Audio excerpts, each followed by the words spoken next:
ಪಾಠದ ಅತ್ಯಂತ ಪ್ರಮುಖ ಮಾದರಿ ಲೆಕ್ಕಗಳನ್ನು ಬಿಡಿಸ್ತಾ ಹೋಗೋಣ.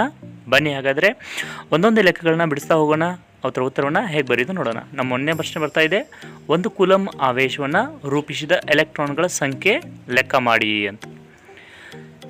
ಒಂದು ಕೂಲಂಬ್ ಆವೇಶದಲ್ಲಿ ಎಷ್ಟು ಎಲೆಕ್ಟ್ರಾನ್ಗಳಿರ್ತವೆ ಅನ್ನೋದು ಅವ್ರ ಪ್ರಶ್ನೆ. ಹಾಗಾದರೆ ಮೊದಲು ನಮಗೆ ದತ್ತಾಂಶಗಳಾಗಿ ಅವ್ರು ಏನೇನು ಕೊಟ್ಟಿದ್ದಾರೆ ನಮ್ಗೆ ಹೇಳ್ತಾ ಇದ್ದಾರೆ. ಏನು ಅಂತಂದರೆ ಎಷ್ಟು ಎಲೆಕ್ಟ್ರಿಸಿಟಿ, ಒಂದು ಕೂಲಂನಷ್ಟು ವಿದ್ಯುದಾವೇಶ ಅಂತ ಹೇಳ್ತಿದ್ದಾರೆ. There is a Q. ವಿದ್ಯುದಾವೇಶಗಳ ಪರಿಮಾಣವನ್ನು ಕ್ಯೂದಿಂದ ಸೂಚಿಸ್ತಾರೆ. ಈಸ್ ಈಕ್ವಲ್ ಟು 1 ಕ್ಯೂ ಅಂತ ಹೇಳ್ತಿದ್ದೀವಿ. ಇನ್ನು ಒಂದು ಎಲೆಕ್ಟ್ರಾನ್ ಮೇಲೆ ಎಷ್ಟು ಆವೇಶ ಅಂತ ನಮ್ಗೆ ಗೊತ್ತು. 1.6 × 10 - 19 ಕೂಲಂನಷ್ಟು ಆವೇಶ ಒಂದು ಎಲೆಕ್ಟ್ರಾನ್ ಮೇಲೆ ಇರ್ತದೆ. ಹಾಗಾದರೆ ಒಂದು ಕೂಲಂನಲ್ಲಿ ಎಷ್ಟು ಎಲೆಕ್ಟ್ರಾನ್ಗಳಿರ್ತವೆ ಅನ್ನೋದು ಪ್ರಶ್ನೆ. n = question mark. ಸೂತ್ರ q = ne. n ಅಂದರೆ ನಂಬರ್ ಆಫ್ ಎಲೆಕ್ಟ್ರಾನ್ಸ್ e. ಹಾಗಾದ್ರೆ ನಮಗೆ n ಬೇಕು. ಈ ಇಯನ್ನು ಗುಣಾಕಾರ ಇದ್ದಿದ್ದು ಇಯನ್ನು ಎತ್ತಿ ಆ ಕಡೆ ಹಾಕಿದರೆ ಭಾಗಾಕಾರ ಆಗ್ತದೆ, q/e ಆಗ್ತದೆ. ಸೊ ನಮಗೆ ದತ್ತಾಂಶಗಳು ಗೊತ್ತು. q = 1 coulomb. e ಗೊತ್ತು 1.6 × 10 - 19 ಕೂಲಮ್. ಈಗ ನಾನು 1/1.6 ಅನ್ನು ಗುಣಾಕಾರ ಮಾಡಲಿಕ್ಕೆ ಹೋದರೆ ನಿಮಗೆ ಬರೋದಿಲ್ಲ. ಆ ಥರ ಮಾಡ್ಲಿಕ್ಕೆ ಅಂತಂದರೆ 1/16 ಆದರೂ ಮಾಡ್ಲಿಕ್ಕೆ ಬರ್ತದಲ್ಲ. ಅದನ್ನು ಮಾಡಿದ್ರಿ ಅಂದರೆ ನಮ್ಮ ಉತ್ತರ ಬರ್ತದೆ 0.625 × 10. ಈ 10 ತೆಳಗಡೆ ಇದೆಯಲ್ಲ, 10 - 19 ಮೇಲ್ಗಡೆ ಹೋದರೆ ಪ್ಲಸ್ ಆಗಿಬಿಡ್ತದೆ. ಸೊ ಇಷ್ಟು ನಮ್ಮ ರಿಸಲ್ಟ್ ಬರ್ತದೆ. ನಾನು 0 ಪಾಯಿಂಟ್ ಯಾಕೆ ಬರೀಲಿ ಉತ್ತರ ಅಂತೇಳಿ ಒಂದು ಬಿಂದುವನ್ನು ಹಿಂದಕ್ಕೆ ಸರಿಸ್ಕೊಂಡ್ರೆ ಆ 19ರಲ್ಲಿ ಒಂದು ಬಿಂದುವನ್ನು ಅಂದರೆ ಒಂದು ಬಿಡಿ ಸಂಖ್ಯೆಯನ್ನು ತೆಗೆದೀವಿ ಅಂದರೆ 19 ಇದ್ದು 18 ಆಗ್ತದೆ. ಉತ್ತರ ಬಂದುಬಿಡ್ತು n = 6.25 × 1018 ಎಲೆಕ್ಟ್ರಾನ್ಸ್. ಇಷ್ಟು ಎಲೆಕ್ಟ್ರಾನ್ಗಳು ಒಂದು ಕೂಲಂನಲ್ಲಿ ಇರ್ತವೆ ಅಂತ ಅನ್ನೋದು ಗೊತ್ತಾಯಿತು. ಹಾಗಾದರೆ ನಮ್ಮ ಎರಡನೇ ಲೆಕ್ಕಕ್ಕೆ ಹೋಗ್ತಾ ಇದ್ದೀವಿ. ವಿದ್ಯುತ್ ಬಲ್ಬ್ನ ತಂತಿಯ ಮೂಲಕ 0.5 ಆಂಪಿಯರ್ ವಿದ್ಯುತ್ ಪ್ರವಾಹ 10 ನಿಮಿಷಗಳ ಕಾಲ ಪ್ರವಹಿಸಿದಾಗ ಆಗ ವಿದ್ಯುತ್ ಮಂಡಲದಲ್ಲಿ ಪ್ರವಹಿಸುವ ವಿದ್ಯುದಾವೇಶಗಳ ಪರಿಮಾಣವನ್ನು ಕಂಡುಹಿಡಿಯಿರಿ ಅಂತ ಹೇಳ್ತಿದ್ದಾರೆ. ಎಷ್ಟು ವಿದ್ಯುದಾವೇಶಗಳು ಹರಿತಾ ಇದ್ದಾವೆ ಅಂತ. ಸೊ ನಮಗೆ ದತ್ತಾಂಶಗಳು ಏನೇನು ಕೊಟ್ಟಿದ್ದಾರೆ, ದಟ್ ಇಸ್ ಅ ಡಾಟಾ. ಏನೇನು ಕೊಟ್ಟಿದ್ದಾರೆ, ಐ ಕೊಟ್ಟಿದ್ದಾರೆ, ಟಿ ಕೊಟ್ಟಿದ್ದಾರೆ. ಬರ್ಕೊಂಡ್ಬಿಡೋನು. ಸೊ ಐ = ಎಷ್ಟು, 0.5 ಆಂಪೈರ್. ಪ್ರಶ್ನೆಯನ್ನು ತುಂಬ ಚೆನ್ನಾಗಿ ಓದಬೇಕು, ನಮಗೆಲ್ಲ ಅರ್ಥ ಆಗ್ತಾ ಹೋಗ್ತವೆ. ಟೈಮ್ = 10 ನಿಮಿಷ ಅಂತ ಹೇಳ್ತಿದ್ದಾರೆ. ಇಂಥ ಲೆಕ್ಕ ಬಂದಾಗ ಅವಸರ ಮಾಡಲಾರ್ದೆ ಆ ನಿಮಿಷ ಇದ್ದಿದ್ದನ್ನು ಮೊದಲು ಸೆಕೆಂಡಿಗೆ ಕನ್ವರ್ಟ್ ಮಾಡ್ಕೋಬೇಕು. ಸೆಕೆಂಡಿಗೆ ಕನ್ವರ್ಟ್ ಹೇಗೆ ಮಾಡ್ಕೋದು, 10 × 60. ಒಂದು ನಿಮಿಷದಲ್ಲಿ 60 ಸೆಕೆಂಡ್ ಇರ್ತವೆ. ಹಾಗಾಗಿ 60ರಿಂದ ಗುಣಿಸಿದ್ರಿ ಅಂದರೆ ನಮಗೆ 600 ಅಂತ ಉತ್ತರ ಬಂತು. ಟೈಮ್ = 600 ಸೆಕೆಂಡ್ಸ್ ಆಯಿತು. ಇನ್ನು ನಮ್ಗೆ ಕೇಳಿರೋ ಪ್ರಶ್ನೆ ಏನು, q = ಕ್ವಶನ್ ಮಾರ್ಕ್. ಎಷ್ಟು ವಿದ್ಯುದಾವೇಶಗಳು ಹರಿದು ಅಂತ. ಹಾಗಾದರೆ ಸೂತ್ರ q = IT ಅನ್ನುವಂಥ ಸೂತ್ರ. ಸೊ ನನಗೆ ಎಲ್ಲ ದತ್ತಾಂಶಗಳು ಗೊತ್ತು. ಐ ಅಂದರೆ 0.5 ಇಂಟು ಟೈಮ್ ನಂಗೆ ಗೊತ್ತು 600 ಸೆಕೆಂಡ್ಸ್ಗಳು. ಈ 0.5 1/2 ಅಂತಲೂ ಬರಿಬೋದು. 1/2 ತೊಗೊಂಡ್ರೆ ಆ 2 600 ಕಡ್ತಾ ಹೊಡೆದ್ರೆ ನಮ್ಗೆ ಆನ್ಸರ್ 300 ಕೂಲಮ್ನಷ್ಟು ಬರ್ತದೆ. ಅಂದರೆ 300 ಕೂಲಮ್ನಷ್ಟು ವಿದ್ಯುದಾವೇಶಗಳು ಪ್ರವಹಿಸ್ತವೆ ಅಂತ ಆಯಿತು. ನಮ್ಮ ಮೂರನೇ ಪ್ರಶ್ನೆಗೆ ಹೋಗ್ತಾ ಇದ್ದೀವಿ. 12 ವೋಲ್ಟ್ ವಿಭವಾಂತರವಿರುವ ವಾಹಕದ 2 ಬಿಂದುಗಳ ನಡುವೆ 2 ಕೂಲಮ್ ಆವೇಶಗಳು ಚಲಿಸಿದಾಗ ಆಗುವ ಕೆಲಸ ಎಷ್ಟು ಅಂತ ಕೇಳ್ತಿದ್ದಾರೆ. ಹಾಗಾದರೆ ಎಷ್ಟು ಕೆಲಸ ಆಗ್ತದೆ?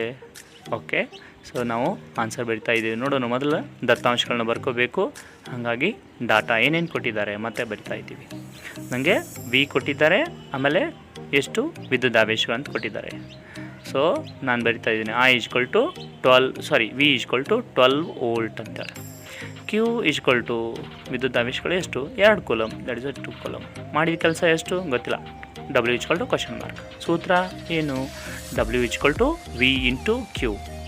v ಗೊತ್ತು, qನೂ ಗೊತ್ತು, ಡೈರೆಕ್ಟ್ ಆನ್ಸರ್. ಸೊ v 12 ಇದೆ, q ಎಷ್ಟಿದೆ, 2 ಇದೆ. 12 × 2 ಮಾಡಿದರೆ 24. ಏನಿದು ಕೆಲಸವನ್ನು ಜೂಲ್ ಅಥವಾ ಜೌಲ್ನಲ್ಲಿ ಅಳಿತಾರೆ. ಹಾಗಾಗಿ w = 24 ಜೂಲ್ ಅಂದರೆ ಇಲ್ಲಿಗೆ ನಮ್ಮ ಉತ್ತರ ಮುಗೀತು ಅಂತ. ನಮ್ಮ ಮೂರನೇ ಪ್ರಶ್ನೆಗೆ ಹೋಗ್ತಾ ಇದ್ದೀವಿ. ನಾಲ್ಕನೇ ಪ್ರಶ್ನೆಗೆ ಹೋಗ್ತಾ ಇದ್ದೀವಿ. ಈಗ 6 ವೋಲ್ಟ್ ವಿದ್ಯುತ್ ಕೋಶದ ಮೂಲಕ ಹಾದು ಹೋಗುವ ಪ್ರತಿಯೊಂದು ಕೂಲಮ್ ಆವೇಶಗಳಿಗೆ ಎಷ್ಟು ಶಕ್ತಿ ಒದಗಿಸಲಾಗಿದೆ? ಪ್ರಶ್ನೆ ನೋಡಿ ಗಾಬರಿ ಆಗಬೇಡ್ರಿ. ಅಲ್ಲೇನೇನು ಕೊಟ್ಟಿದ್ದಾರೆ ದತ್ತಾಂಶಗಳನ್ನು ಮೊದಲು ಬರ್ಕೊಂಡ್ಬಿಡು. ನಾವು ನಮಗೆ ದತ್ತಾಂಶಗಳು ಬೇಕು ಮೊದಲು.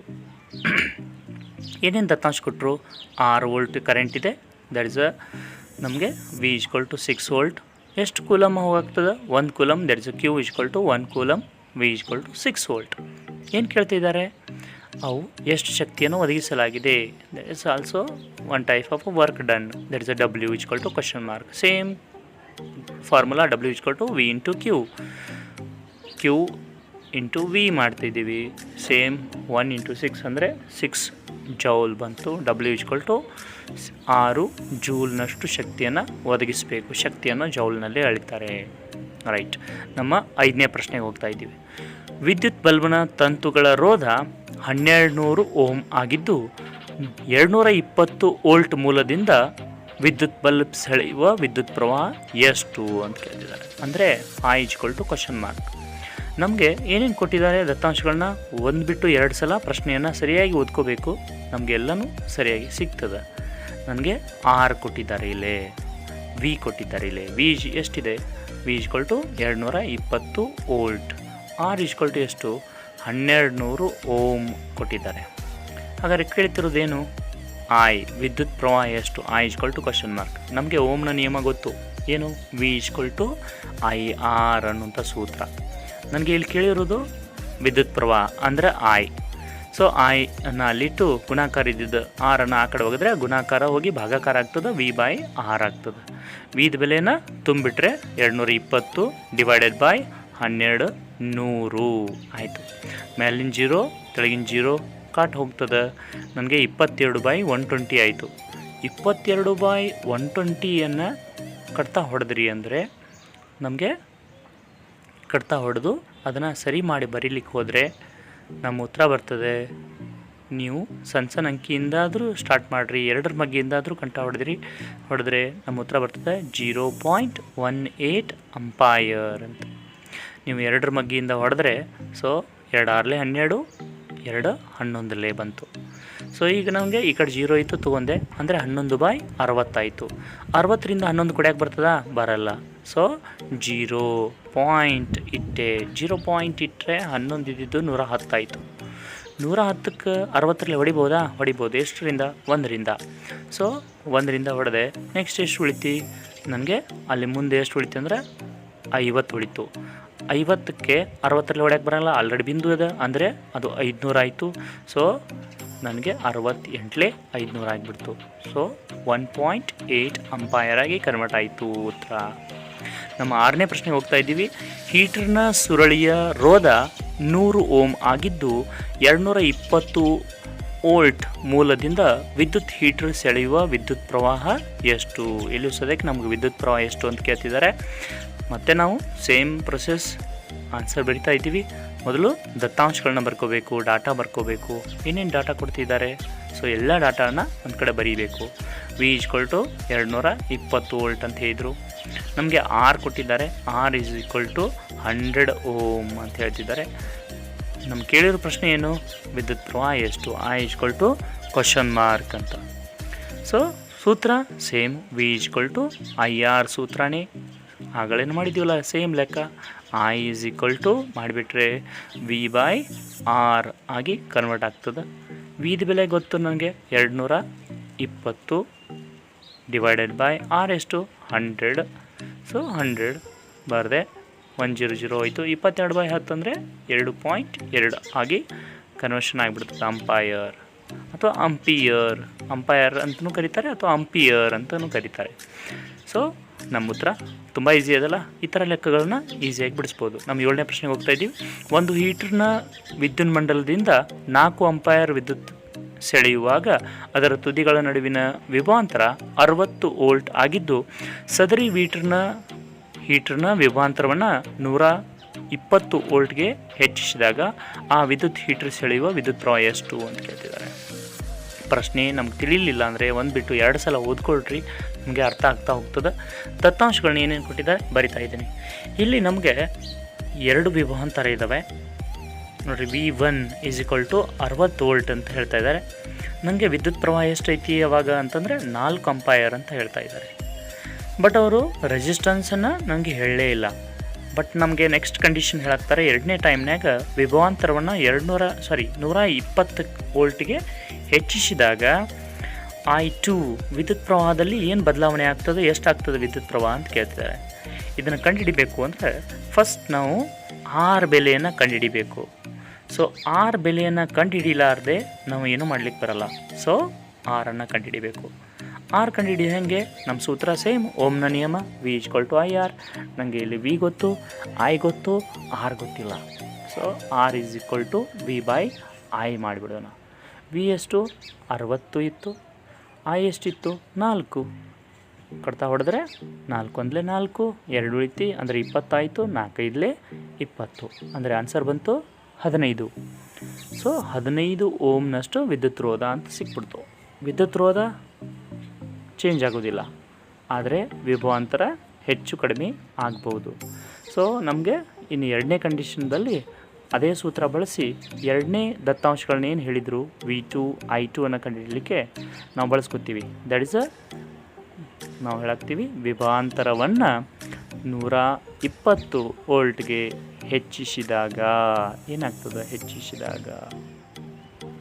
ಹೆಚ್ಚಿಸಿದಾಗ ಅಂತನ್ನುವಂಥ ಒಂದು ಲೈನನ್ನು ಬರೆದು ನಾವು ತಳಗಡೆ ಬರಿತಾ ಇದ್ದೀವಿ. ಸೇಮ್ ನಮ್ಮ ಸೂತ್ರ ಗೊತ್ತು, ದಟ್ ಇಸ್ V = IR. ನಾನು ಏನು ಕಂಡುಹಿಡಿಬೇಕು? I ಕಂಡುಹಿಡಿಬೇಕು. ಸೊ I ಕಂಡುಹಿಡಿಬೇಕಂದ್ರೆ ಸೂತ್ರ ಬರಿತಾ ಇದ್ದೀನಿ, I = that is V/R. Right. ಈಗ ನಮಗೂ V ಗೊತ್ತು, ಹೆಚ್ಚಾಗಿದೆ. ಎಷ್ಟು? 120 ವೋಲ್ಟ್. ರೈಟ್. ಇನ್ನು R ಗೊತ್ತು. R ಗೊತ್ತಾ? ಎಷ್ಟು? R ಈಸ್ 15 ಇದೆ. Right, exactly. 15ರಿಂದ 120 ಕಡ್ತಾ ಹೊಡೆದರೆ 15 8 120. So I = 8 ohm. ತುಂಬ ಈಸಿಯಾಗಿ ಇಂಥ ಲೆಕ್ಕಗಳನ್ನ ಬಿಡಿಸ್ಬೋದು. ಇಂಥ ಇನ್ನೂ ಅನೇಕ ಲೆಕ್ಕಗಳನ್ನು ನಾನು ಬಿಡಿಸ್ಬೇಕು ಅಂದರೆ ನನ್ನ ಕಾಮೆಂಟ್ ಬಾಕ್ಸ್ನಲ್ಲಿ ಕಮೆಂಟ್ ಮಾಡಿ. ನಮ್ಮ 8ನೇ ಪ್ರಶ್ನೆ, ಒಂದು ಲೋಹದ ತಂತಿಯ ವ್ಯಾಸ 0.3 mm ಮತ್ತು ಉದ್ದ 1 ಮೀಟರ್ ಆಗಿದ್ದು ಅದರ ರೋಧ 20 ಡಿಗ್ರಿ ಸೆಲ್ಸಿಯಸ್ನಲ್ಲಿ 26 ಓಮ್ ಆಗಿದೆ. ಈ ತಾಪಮಾನದಲ್ಲಿ ಲೋಹದ ತಂತಿಯ ರೋಧಶೀಲತೆಯನ್ನು ಕಂಡುಹಿಡಿಯಿರಿ ಅಂತ ಹೇಳ್ತಿದ್ದಾರೆ. ನಮಗೆ ತಂತಿಯ ವ್ಯಾಸ ಕೊಟ್ಟಿದ್ದಾರೆ, ಉದ್ದ ಕೊಟ್ಟಿದ್ದಾರೆ, ತಾಪಮಾನ ಎಷ್ಟಿದೆ ಅಂತ ಹೇಳಿದ್ದಾರೆ, ರೋಧನೂ ಕೊಟ್ಟಿದ್ದಾರೆ, ರೋಧಶೀಲತೆಯನ್ನು ಕಂಡುಹಿಡಿಯಿರಿ ಅಂತಂದರೆ. ಹಾಗಾಗಿ ಏನೇನು ದತ್ತಾಂಶ ಕೊಟ್ಟಿದ್ದಾರೆ, ಸೊ ಎಲ್ಲ ದತ್ತಾಂಶಗಳನ್ನ ಒಂದು ಸಲ ಮೊದಲು ಬರ್ಕೊಂಡ್ಬಿಡೋಣ. ಏನೇನು ಕೊಟ್ಟಿದ್ದಾರೆ ದತ್ತಾಂಶಗಳು? R = 26 ohm. ನಮಗೆ ರೋಧ ಹೇಳಿದರು 26 ಓಮ್ ಅಂತ. ಇನ್ನು ನಮಗೆ ಮತ್ತೇನು ಕೊಟ್ಟಿದ್ದಾರೆ ಅಂದರೆ ತಂತಿಯ ವ್ಯಾಸ ಕೊಟ್ಟಿದ್ದಾರೆ, that is a diameter. Vyasa that is a D = 0.3 mm. ಏನದು mm ಅಂದರೆ ಮಿಲಿಮೀಟರ್ ಅಂತ. ಮಿಲಿಮೀಟರ್ ಅಂದರೆ ಏನು? ಮಿಲಿ ಅಂತಂದರೆ ಇನ್ನೊಂದು ಸಲ ಬರಿತಾ ಇದ್ದೇನೆ, D = 0.3. ಮಿಲಿ ಅಂತಂದರೆ 10⁻³ ಅಂತ. ಮುಂದಿಂದು ಮೀಟ್ರ್. ಅದ್ಯಾಕೆ ಹಂಗೆ ಮಾಡಿದ್ರಿ ಅಂದರೆ ಉದ್ದವನ್ನು ಎಲ್ಲ ಭಾಗದಲ್ಲೂ ಮೀಟರ್ನಲ್ಲೇ ಅಳಿತೀವಿ.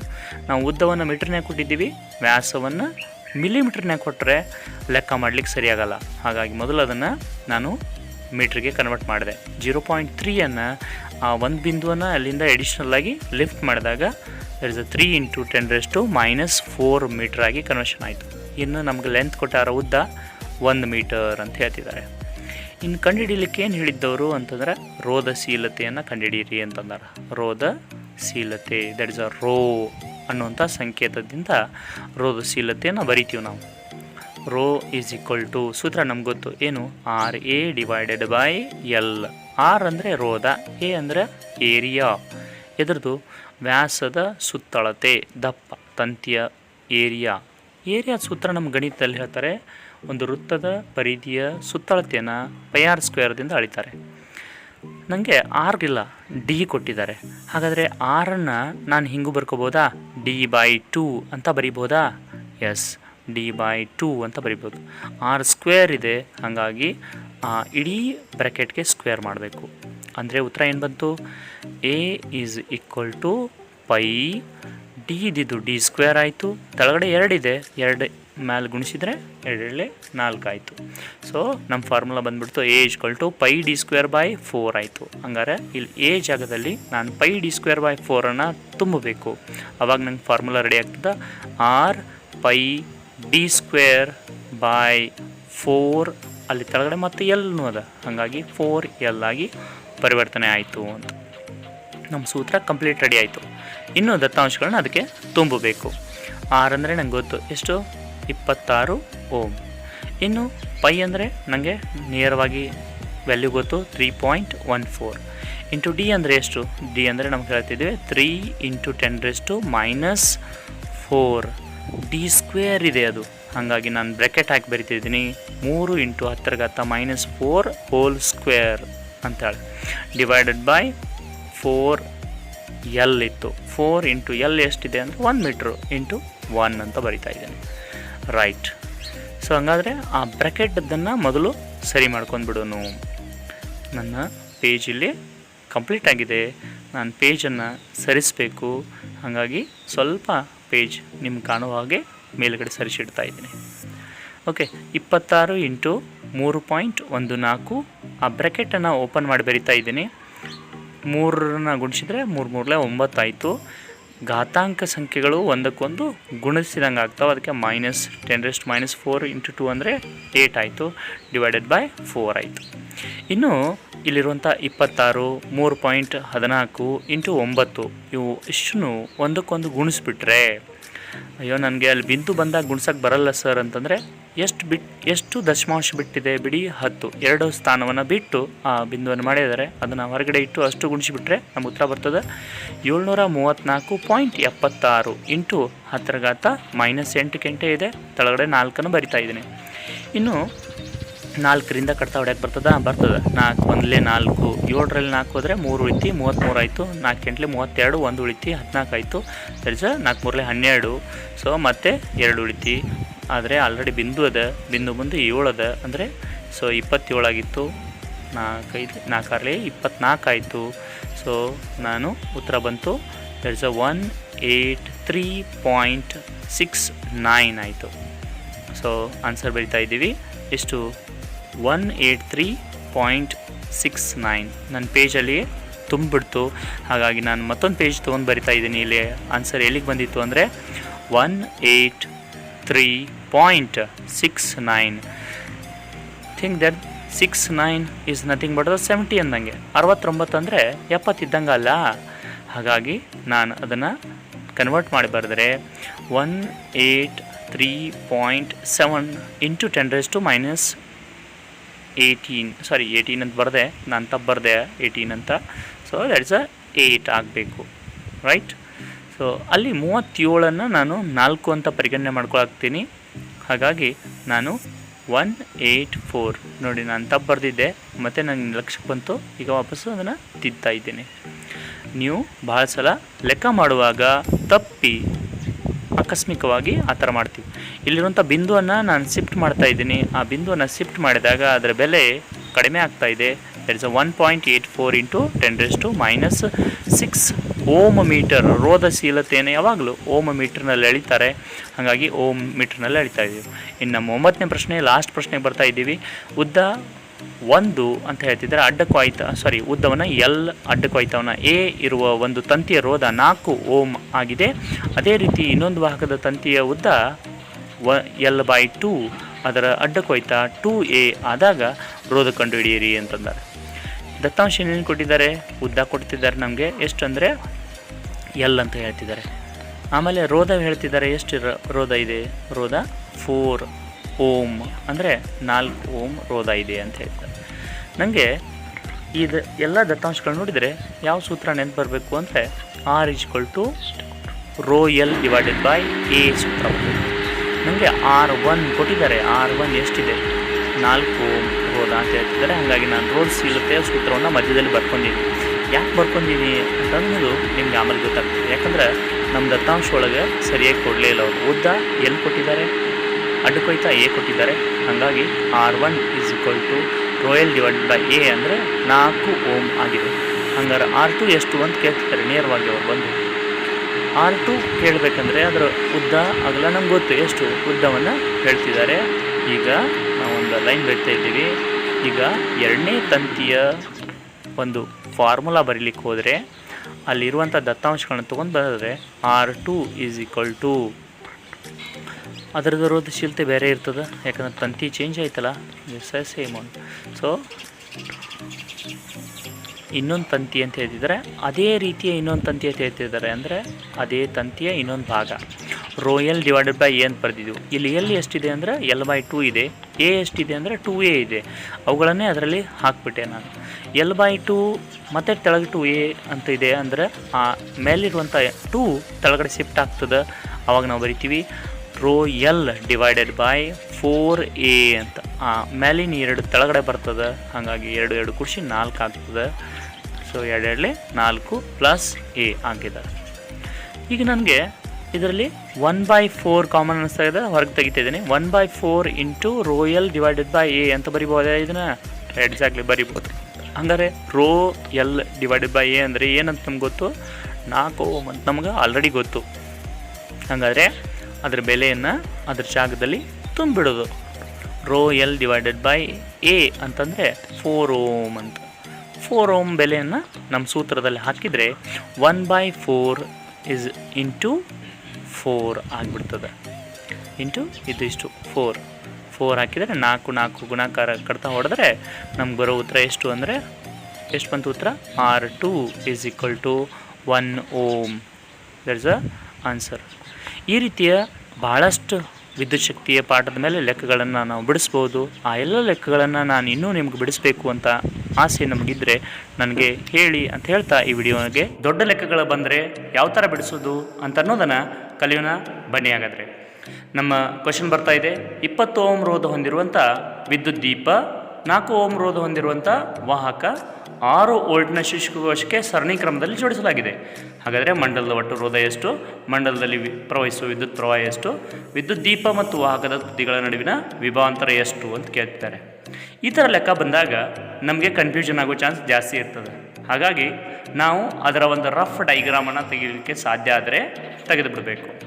ಈಗ ನಮ್ಗೆ 4 Ω ರೋಧ ಮತ್ತು 20 Ω ರೋಧದ ವಿದ್ಯುತ್ ಬಲ್ಬ್ ಸರಣಿ ಕ್ರಮದಲ್ಲಿ ಜೋಡಿಸಲಾಗಿದೆ ಅಂತ ಹೇಳ್ತಿದ್ದಾರೆ.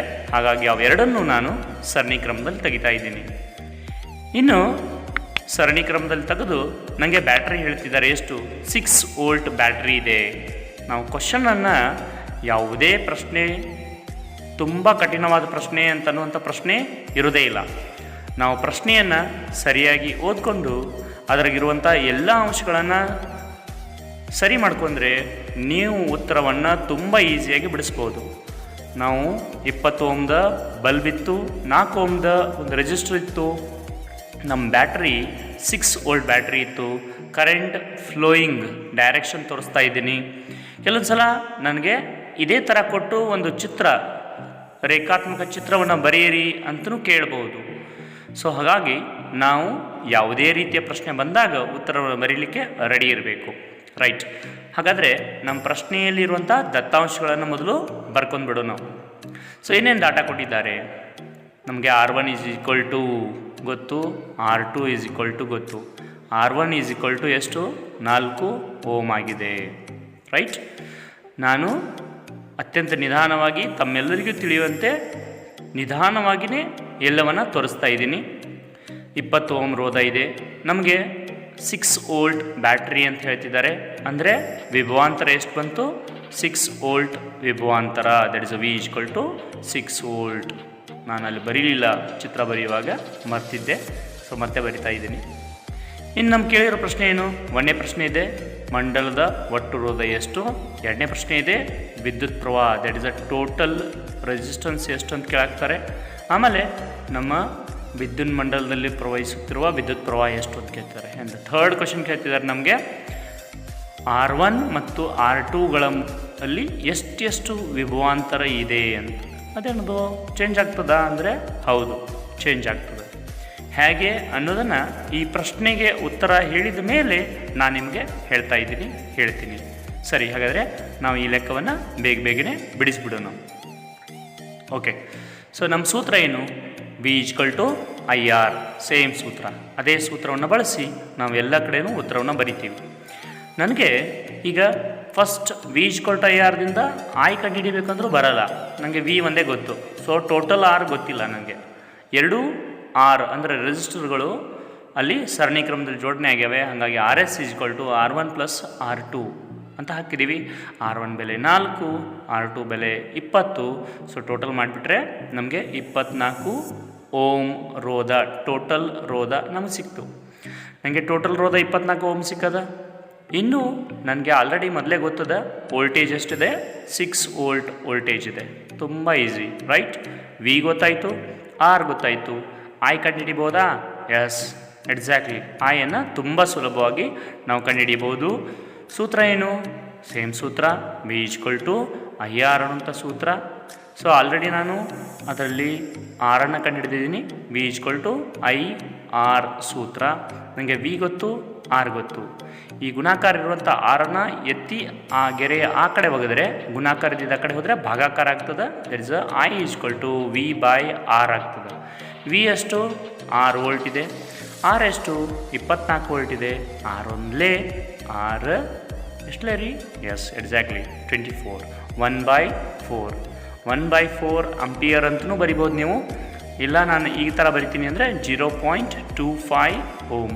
ಅದು ಹೆಂಗೆ ಬಾಯ್ತು ಗೊತ್ತಾಗ್ತದಲ್ಲ? ಎಕ್ಸಾಕ್ಟ್ಲಿ. 4ರಿಂದ ನಾವು 1ಕ್ಕೆ ಕಡ್ತಾ ಹೊಡ್ಯಕ್ಕೆ ಬರಲ್ಲ. ಹಾಗಾಗಿ ನಾನು ಅದನ್ನು 10 ಮಾಡಿದರೆ 4 8, 2 ಉಳಿತಿ ಮತ್ತು ಬಿಂದು ತೊಗೊಂಡ್ರೆ 20 ಆಯಿತು. 4 20 ರೈಟ್. ನನಗೆ I ಸಿಕ್ತು, R ಸಿಕ್ತು. 2 ಪ್ರಶ್ನೆಗಳಿಗೆ ಉತ್ತರ ಆಯಿತು. 3ನೇ ಪ್ರಶ್ನೆಗೆ ಹೋಗ್ತಾ ಇದ್ದೀವಿ. ವಿದ್ಯುತ್ ದೀಪ ಮತ್ತು ವಾಹಕದ ತುದಿಗಳ ನಡುವಿನ ವಿಭವಾಂತರ ಎಷ್ಟಿತ್ತು? That is V1 = V2. So ಈಗ V1 ಎಷ್ಟಿತ್ತು ಅಂತ ಅನ್ನೋದು ಗೊತ್ತಾಗಬೇಕಾದ್ರೆ ಅಲ್ಲಿರುವಂಥ ರೋಧಗಳನ್ನು ಸರಿಯಾಗಿ ನಾವು ನೋಡ್ಕೋಬೇಕು. ನನಗೆ ಹೇಳ್ತಿದ್ದಾರೆ V1 4 ಓಮ್ ರೋಧದ ಮೂಲಕ ಹೋಗ್ತದೆ. V ಅಂದರೆ ಏನು ಗೊತ್ತಾ? Voltage is nothing but the pressure. ವಿದ್ಯುದಾವೇಶಗಳೇನೋ ಪೈಪ್ನಿಂದ ಸೀದಾ ಅಷ್ಟೇ ಅಮೌಂಟ್ನಲ್ಲಿ ಹೋಗ್ತಿರ್ತವೆ, but the pressure is different. ಈಗ ಒಂದು ನಳದ ಪೈಪನ್ನು ತೊಗೊಂಡಿವಂದರೆ ಆ ನಳದ ಪೈಪ್ನಲ್ಲಿ ಆರಂಭದಲ್ಲಿ ವೇಗ ಜಾಸ್ತಿ ಇರ್ತದೆ, ಒತ್ತಡ ಜಾಸ್ತಿ ಇರ್ತದೆ. ಮುಂದೆ ಹೋದಂಗೆ ಒತ್ತಡ ಜಾಸ್ತಿ ಆಗೋದ್ರಿಂದ ಆ ನೀರಿನ ಫ್ಲೋ ಏನಾಗ್ತದೆ, ಕಡಿಮೆ ಆಗ್ತದೆ, ಅಂದ್ರೆ ಒತ್ತಡನೂ ಕಮ್ಮಿ ಆಗ್ತದೆ ಅಂದಂಗೆ ಆಯಿತು. ಹಾಗಾಗಿ ಒಂದನೇ ರೋಧದಲ್ಲಿರುವಂಥ V 2ನೇ ರೋಧದಲ್ಲೂ ಸೇಮ್ ಇರ್ತದೆ ಅಂದರೆ ಇರಲ್ಲ. ಸೊ ಒತ್ತಡದಲ್ಲಿ ಬದಲಾವಣೆ ಆಗ್ತದೆ. ಅದಕ್ಕೆ ನಾವು ಬರಿತೀನಿ, ನನಗೆ V1 ಕಂಡುಹಿಡಿಬೇಕು. ಹಾಗಾಗಿ IR1 I1 ಅಲ್ಲದು. ಯಾಕೆ ಅಲ್ಲದು ಅಂದರೆ I ಅಂದರೆ ವಿದ್ಯುತ್ ಮಂಡಲದಲ್ಲಿ ಹರಿಯುತ್ತಿರುವ ವಿದ್ಯುತ್ ಪ್ರವಾಹ ಎಲ್ಲ ಕಡೆ ಸೇಮನೆ ಇರ್ತದೆ. ಸೊ I ಬೆಲೆ ಎಷ್ಟು? 0.25 ಇಂಟು R1. ನಾನು V1 ಕಂಡುಹಿಡಿಬೇಕಂದ್ರೆ R1 ಹಾಕ್ತೀನಿ. ಹಾಗಾಗಿ R1 ಅಂದರೆ 4 ಓಮ್ ರೋಧ ಇದೆ. ನಾನು 0.25ನ್ನು 1/4 ಬರಿತಿದ್ದೀನಿ. ಇಂಟು 4 ಅಂತ ಹಾಕಿದರೆ 4 1 4 ಅಂದರೆ ಆನ್ಸರ್ ಬಂತು 1 ವೋಲ್ಟ್ ಕರೆಂಟ್ ಬಂತು. ದಟ್ಸ್ V1 = 1 ವೋಲ್ಟ್ ಐತಿ ಅಂತ ಗೊತ್ತಾಯಿತು. ಇನ್ನು ನನಗೆ 2ನೇದು ಕಂಡುಹಿಡಿಬೇಕು. ಯಾವುದು? V2 ಕಂಡುಹಿಡಿಬೇಕು. V2 ಕಂಡುಹಿಡಿಬೇಕಾದ್ರೆ same formula, V = IR V2 ಅಂತ ಹೇಳ್ತಾ ಇದ್ದೀರಿ. ನಾನು ಇಲ್ಲಿ ನನಗಡೆ ಜಾಸ್ತಿ ಜಾಗ ಇಲ್ಲ, ನಿಮಗೆ ಸ್ಕ್ರೀನಿಂದ ಔಟ್ ಆಗ್ತದೆ. ಹಾಗಾಗಿ V2 = IR2.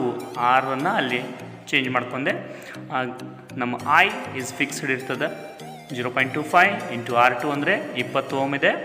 ಸೊ ನಾನು 0.25ನ್ನು ನಮ್ಗೆ ಲೆಕ್ಕಕ್ಕೆ ಈಸಿ ಆಗಲಿ ಅಂತ 1/4 ಬರಿತಾಯಿದ್ದೀನಿ. ಇಂಟು 20, 4 5 20. ಸೊ ಅಂದರೆ ನನಗೆ ಉತ್ತರ ಬಂತು V2 = 5 ವೋಲ್ಟ್ ಅಂತಂದಂಗಾಯಿತು. ಯಾವಾಗಲೂ ನಾವು ಮಾಡಿದ ಉತ್ತರ ಕರೆಕ್ಟ್ ಇದೆ ಅಂತ ಗೊತ್ತಾಗಬೇಕಾದ್ರೆ V1 + V2 ಮಾಡಿಬಿಟ್ರೆ ನಮಗೆ ಟೋಟಲ್ V ಸಿಗಬೇಕು. ಅಂದರೆ 5 + 1 6 ವೋಲ್ಟ್ ಐತಿ, ಕನ್ವರ್ಟ್ ಆಗ್ತದೆ ಅಂತ.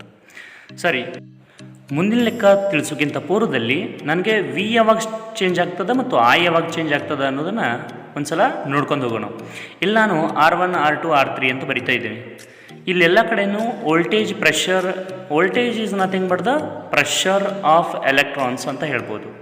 ಎಷ್ಟು ಒತ್ತಡದಿಂದ ವಿದ್ಯುತ್ತಲ್ಲಿ ಪ್ರವಾಹ ಆಗಾಗ್ತದೆ ಅಂತ. ಯಾವುದೇ ಒಂದು ತಂತಿಯಲ್ಲಿ ನೋಡ್ರಿ I ಅನ್ನುವಂಥ ವಿದ್ಯುತ್ ಪ್ರವಾಹ ಆಗ್ತದೆ ಅಂದರೆ R1ದಲ್ಲೂ ಅಷ್ಟೇ ವಿದ್ಯುದಾವೇಶಗಳು ಪಾಸಾಗಿರ್ತವೆ, R2ದಲ್ಲೂ ಅಷ್ಟೇ ವಿದ್ಯುದಾವೇಶಗಳು ಪಾಸಾಗಿರ್ತವೆ, R3ದಲ್ಲೂ ಅಷ್ಟೇ ವಿದ್ಯುದಾವೇಶಗಳು ಪಾಸಾಗಿರ್ತವೆ. ಹಾಗಾಗಿ there is no change in the I, but the pressure is different from V1, V2, V3. ಅಂದರೆ R1ದಲ್ಲಿ ಬೇರೆ ಇರ್ತದೆ ಪ್ರೆಷರ್, R2ದಲ್ಲಿ ಬೇರೆ ಇರ್ತದೆ ಪ್ರೆಷರ್, R3ದಲ್ಲಿ ಬೇರೆ ಆಗ್ತದೆ. ಯಾಕದು ಅಂದರೆ ಈಗ ಎಕ್ಸಾಂಪಲ್ ಕೆಳಗಡೆ ಒಂದು ಪೈಪ್ ತೊಗೊಂಡಿದ್ದೀವಿ, ಅಲ್ಲಿ ನೀರು ಹೋಗ್ತಿರುವಂಥ ಮಾರ್ಕಿಂಗ್ ಮಾಡ್ತಾ ಇದ್ದೀನಿ.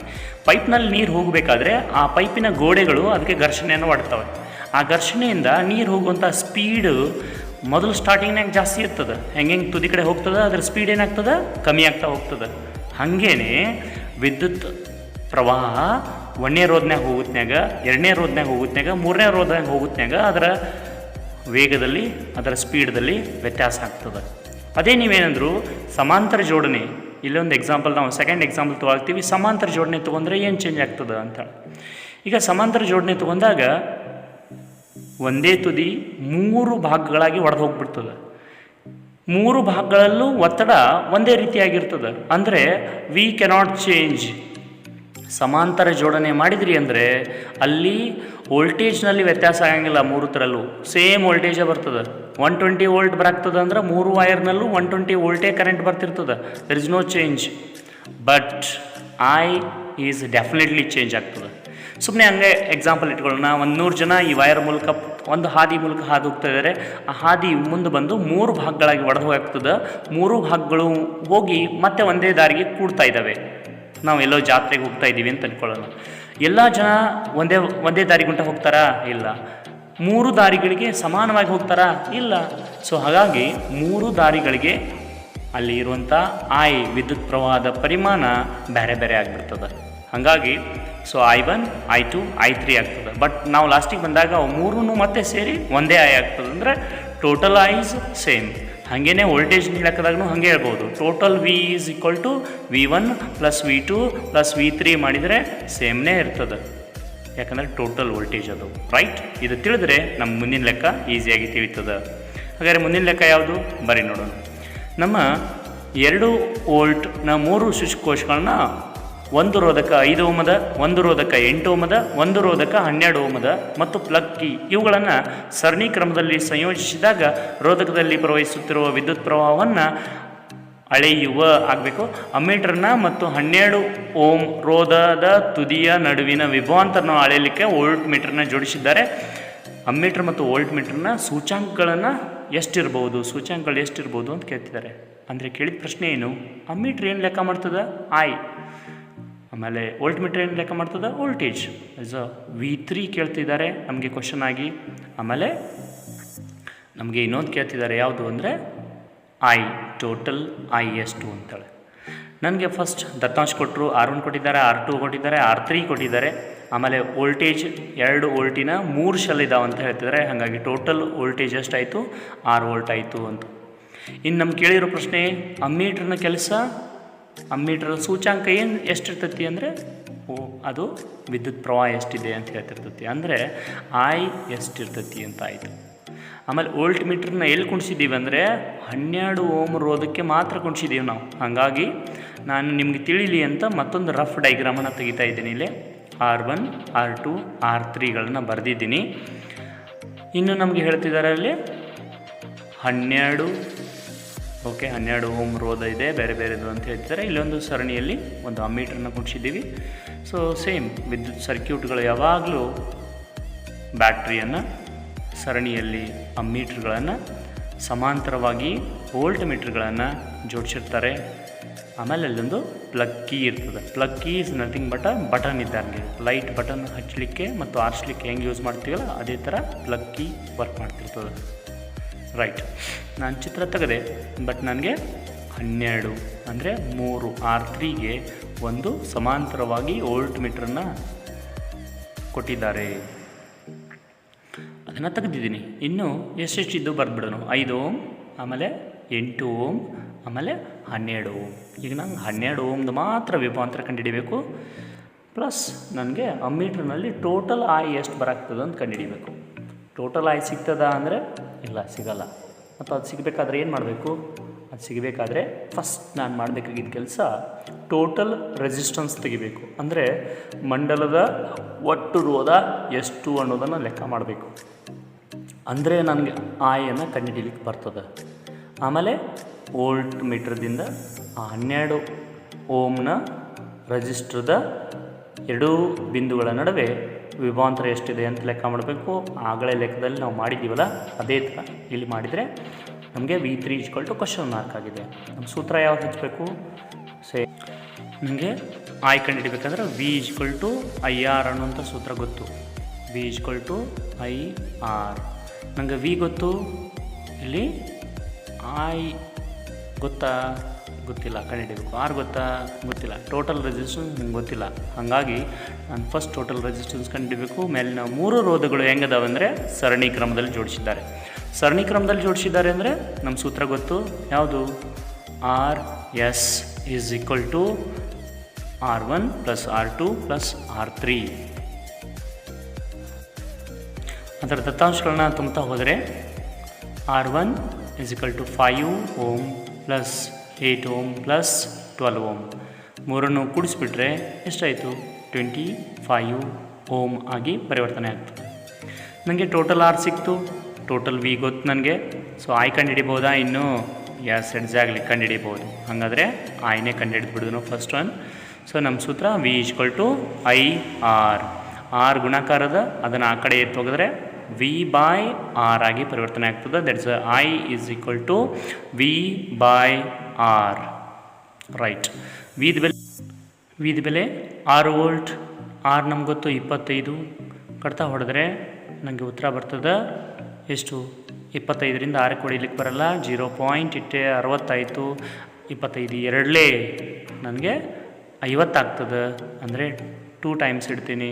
ಪ್ಲಸ್ 10 ಉಳಿತು ಅಂದರೆ 10 ಹಂಗಿಲ್ಲ. 0 ಪಾಯಿಂಟನ್ನು ತೊಗೊಂಡ್ರೆ 10 ಇದ್ದಿದ್ದು 100 ಆಯಿತು. 100 ಆದರೆ 25 4 100. ಅಂದರೆ ನಮ್ಮ ಉತ್ತರ ಬಂದುಬಿಟ್ಟು ಎಷ್ಟಾಗ್ತದೆ? 0.24. ಏನಿದು? 24 ಆಂಪಿಯರ್. ರೈಟ್. I = 0.24 ಆಂಪಿಯರ್ ಆಗಿ ಪರಿವರ್ತನೆ ಆಯಿತು. ಸೊ ಓಕೆ, ನಮಗೆ ಈಗ ಫಸ್ಟ್ ಕ್ವೆಶನ್ಗೆ ಆನ್ಸರ್ ಸಿಕ್ತು. I = ಗೊತ್ತಾಯ್ತು ನನಗೆ. ಟೋಟಲ್ R ಆಲ್ರೆಡಿ ಕಂಡುಹಿಡಿದೀವಿ. ಇನ್ನು ನಮಗೆ ಏನು ಕಂಡುಹಿಡಿಬೇಕಾಗಿದೆ? ದಟ್ಸ್ V3 ಕಂಡುಹಿಡಿಬೇಕು. V3 ಎಲ್ಲಿತ್ತು? 12 ಓಮ್ ರೋಧಕ್ಕೆ ನಾವು ಇಲ್ಲಿ V3ಯನ್ನು ಅಡ್ಜಸ್ಟ್ ಮಾಡಿದ್ದೀವಿ. ನಮ್ಮ ಸೂತ್ರ ಗೊತ್ತು. V = IR. V3 ಕಂಡುಹಿಡ್ಬೇಕಂದ್ರೆ ವಿಕ್ನೇ 3 ಬರದೆ. ಯಾಕೆ 3 ಬರದೆ ಅಂದರೆ ರೆಸಿಸ್ಟರ್ 3ನೇ ತೊಗೊಳಕ್ತೀವಿ, ಹಾಗಾಗಿ. So V = I is always fixed one. ಹಾಗಾಗಿ V3 = I 0.24 into V3 R3 ಎಷ್ಟಿದೆ? So 12 ohm. ಸೊ 12ನ್ನು 24ರಿಂದ ಗುಣಿಸಿ 2. ಈಗ 0.24ಗೆ ಗುಣಾಕಾರ ಬರೋದಿಲ್ಲ ಅಂದರೆ 2 ಬಿಂದು ಬಿಟ್ಟು ಗುಣಾಕಾರ ಮಾಡಿದಿರಿ ಅಂದರೆ ನಮ್ಗೆ ಉತ್ತರ ಬರ್ತದೆ ಎಷ್ಟು? 24 ಇಂಟು 12 ಮಾಡಿದಿರಿ ಅಂದರೆ ನಮ್ಮ ಉತ್ತರ ಎಷ್ಟು ಬರ್ಬೋದು? ಲೆಕ್ಕ ಮಾಡ್ತೀರಾ? ಎಸ್, ಎಕ್ಸಾಕ್ಟ್ಲಿ ಎಷ್ಟು ಬರ್ತದೆ ಅಂದರೆ 288. 2 ಬಿಂದು ಸ್ಥಾನ ಬಿಟ್ಟಿದ್ದೀವಲ್ಲ, ಅದನ್ನು ಹಚ್ಚಿಬಿಟ್ರೆ ನನಗೆ 2.88 ಬರ್ತದೆ. ಏನಿದು? 2.88 ವೋಲ್ಟ್. ಎಸ್, ನಮ್ಮ ಮೂರನೇದರಲ್ಲಿರೋದು ಇಷ್ಟು. ತುಂಬ ಸುಲಭ ಇದೆಯಲ್ಲ, ಬಿಡಿಸ್ಬೋದಲ್ಲ? S, exactly. ಈ ಥರ ಯಾವುದೇ ವನ್ನು ಸುಲಭವಾಗಿ ಬಿಡಿಸ್ಬೋದು. ನಮ್ಮ 13ನೇ ಪ್ರಶ್ನೆ, ನೀಡಲಾದ ವಿದ್ಯುನ್ಮಂಡಲದ ರೇಖಾಚಿತ್ರದಲ್ಲಿ ರೋಧಕ R1, R2, R3ಗಳ ಬೆಲೆಗಳು ಕ್ರಮವಾಗಿ 5, 10 ಮತ್ತು 30 ಓಮ್ಗಳಾಗಿದ್ದು 12 ವೋಲ್ಟ್ನ ವಿಭವಾಂತರವಿರುವಂಥ ಒಂದು ಶುಷ್ಕೋಶವನ್ನು ಜೋಡಿಸಿದ್ದಾರೆ. ಹಾಗಾದರೆ ಪ್ರತಿಯೊಂದು ರೋಧಕದ ಮೂಲಕ ಹರಿಯುತ್ತಿರುವ ವಿದ್ಯುತ್ ಪ್ರವಾಹ ಎಷ್ಟು ಮತ್ತು ಮಂಡಲದ ಒಟ್ಟು ವಿದ್ಯುತ್ ಪ್ರವಾಹ ಎಷ್ಟು ಮತ್ತು ಮಂಡಲದ ಒಟ್ಟು ರೋಧ ಲೆಕ್ಕ ಮಾಡಿ ಅಂತ ಹೇಳ್ತಿದ್ದಾರೆ. ಇಲ್ಲೊಂದು ರಫ್ ಡಯಾಗ್ರಾಮ್ನ ಹಾಕಿದ್ದೀನಿ. R1, R2, R3 ಅವು ಸಮಾಂತರ ಇದ್ದಾವೆ ಅಂತ ಹೇಳ್ತಿದ್ದಾರೆ. ವೋಲ್ಟ್ ಮೀಟ್ರನ್ನ ಪೂರ್ತಿ 3 ಅವ್ರು ಸಮಾಂತರವಾಗಿ ಜೋಡಿಸಿದ್ದಾರೆ. ಇಲ್ಲಿ ಬಂದಾಗ I1, I2, I3 ಬೇರೆಯಾಗಿ ಹೋಗ್ತದೆ ಅನ್ನೋದನ್ನು ನಾವು ಈಗಾಗಲೇ ಕಂಡುಕೊಂಡಿದ್ದೀವಿ. ಇನ್ನು ನಮಗೆ ಏನೇನು ದತ್ತಾಂಶಗಳನ್ನ ಇದರಲ್ಲಿ ಕೊಟ್ಟಿದ್ದಾರೆ ಅಂತ ಬರ್ಕೊಂಡ್ಬಿಡೋದು. R1 = 5 ಓಮ್ ಅಂತ ಹೇಳ್ತಿದ್ದಾರೆ. R2 = 10 ಓಮ್ ಅಂತ ಹೇಳ್ತಿದ್ದಾರೆ. ಆ್ಯಂಡ್ R3 = ಎಷ್ಟಿದೆ? 30 ಓಮ್ ಇದೆ. ರೈಟ್. V = ನಮಗೆ 12 ವೋಲ್ಟ್ ಅಂತ ಹೇಳ್ತಿದ್ದಾರೆ. ಸೊ 12 ವೋಲ್ಟ್ ಕರೆಂಟ್ ಇದೆ. ಹಾಗಾದರೆ ಕೇಳಿರೋದೇನು ಪ್ರಶ್ನೆ, ಪ್ರತಿಯೊಂದು ರೋಧಕದ ಮೂಲಕ ಹರಿಯುತ್ತಿರೋ ವಿದ್ಯುತ್ ಪ್ರವಾಹ ಅಂದರೆ R1ದಲ್ಲಿ I1 ಇರ್ತದೆ, R2ದಲ್ಲಿ I2 ಇರ್ತದೆ, R3ದಲ್ಲಿ I3 ಇರ್ತದೆ. ಇಲ್ಲಿ V ಎಲ್ಲ ಕಡೆ ಸೇಮ್ ಇರ್ತದೆ, ನಾವು ಆಗಲೇ ಹೇಳಿದ್ದೀವಿ, ರೈಟ್? ಓಕೆ. ಸೊ ಇದನ್ನು ಕಂಡುಹಿಡಿಬೇಕಾದ್ರೆ ನನಗೆ ಫಸ್ಟ್ ಕಂಡುಹಿಡಿಬೇಕಾಗಿದ್ದು I, total I. So total I plus total Rನು ಕಂಡುಹಿಡಿಬೇಕು ನಾನು.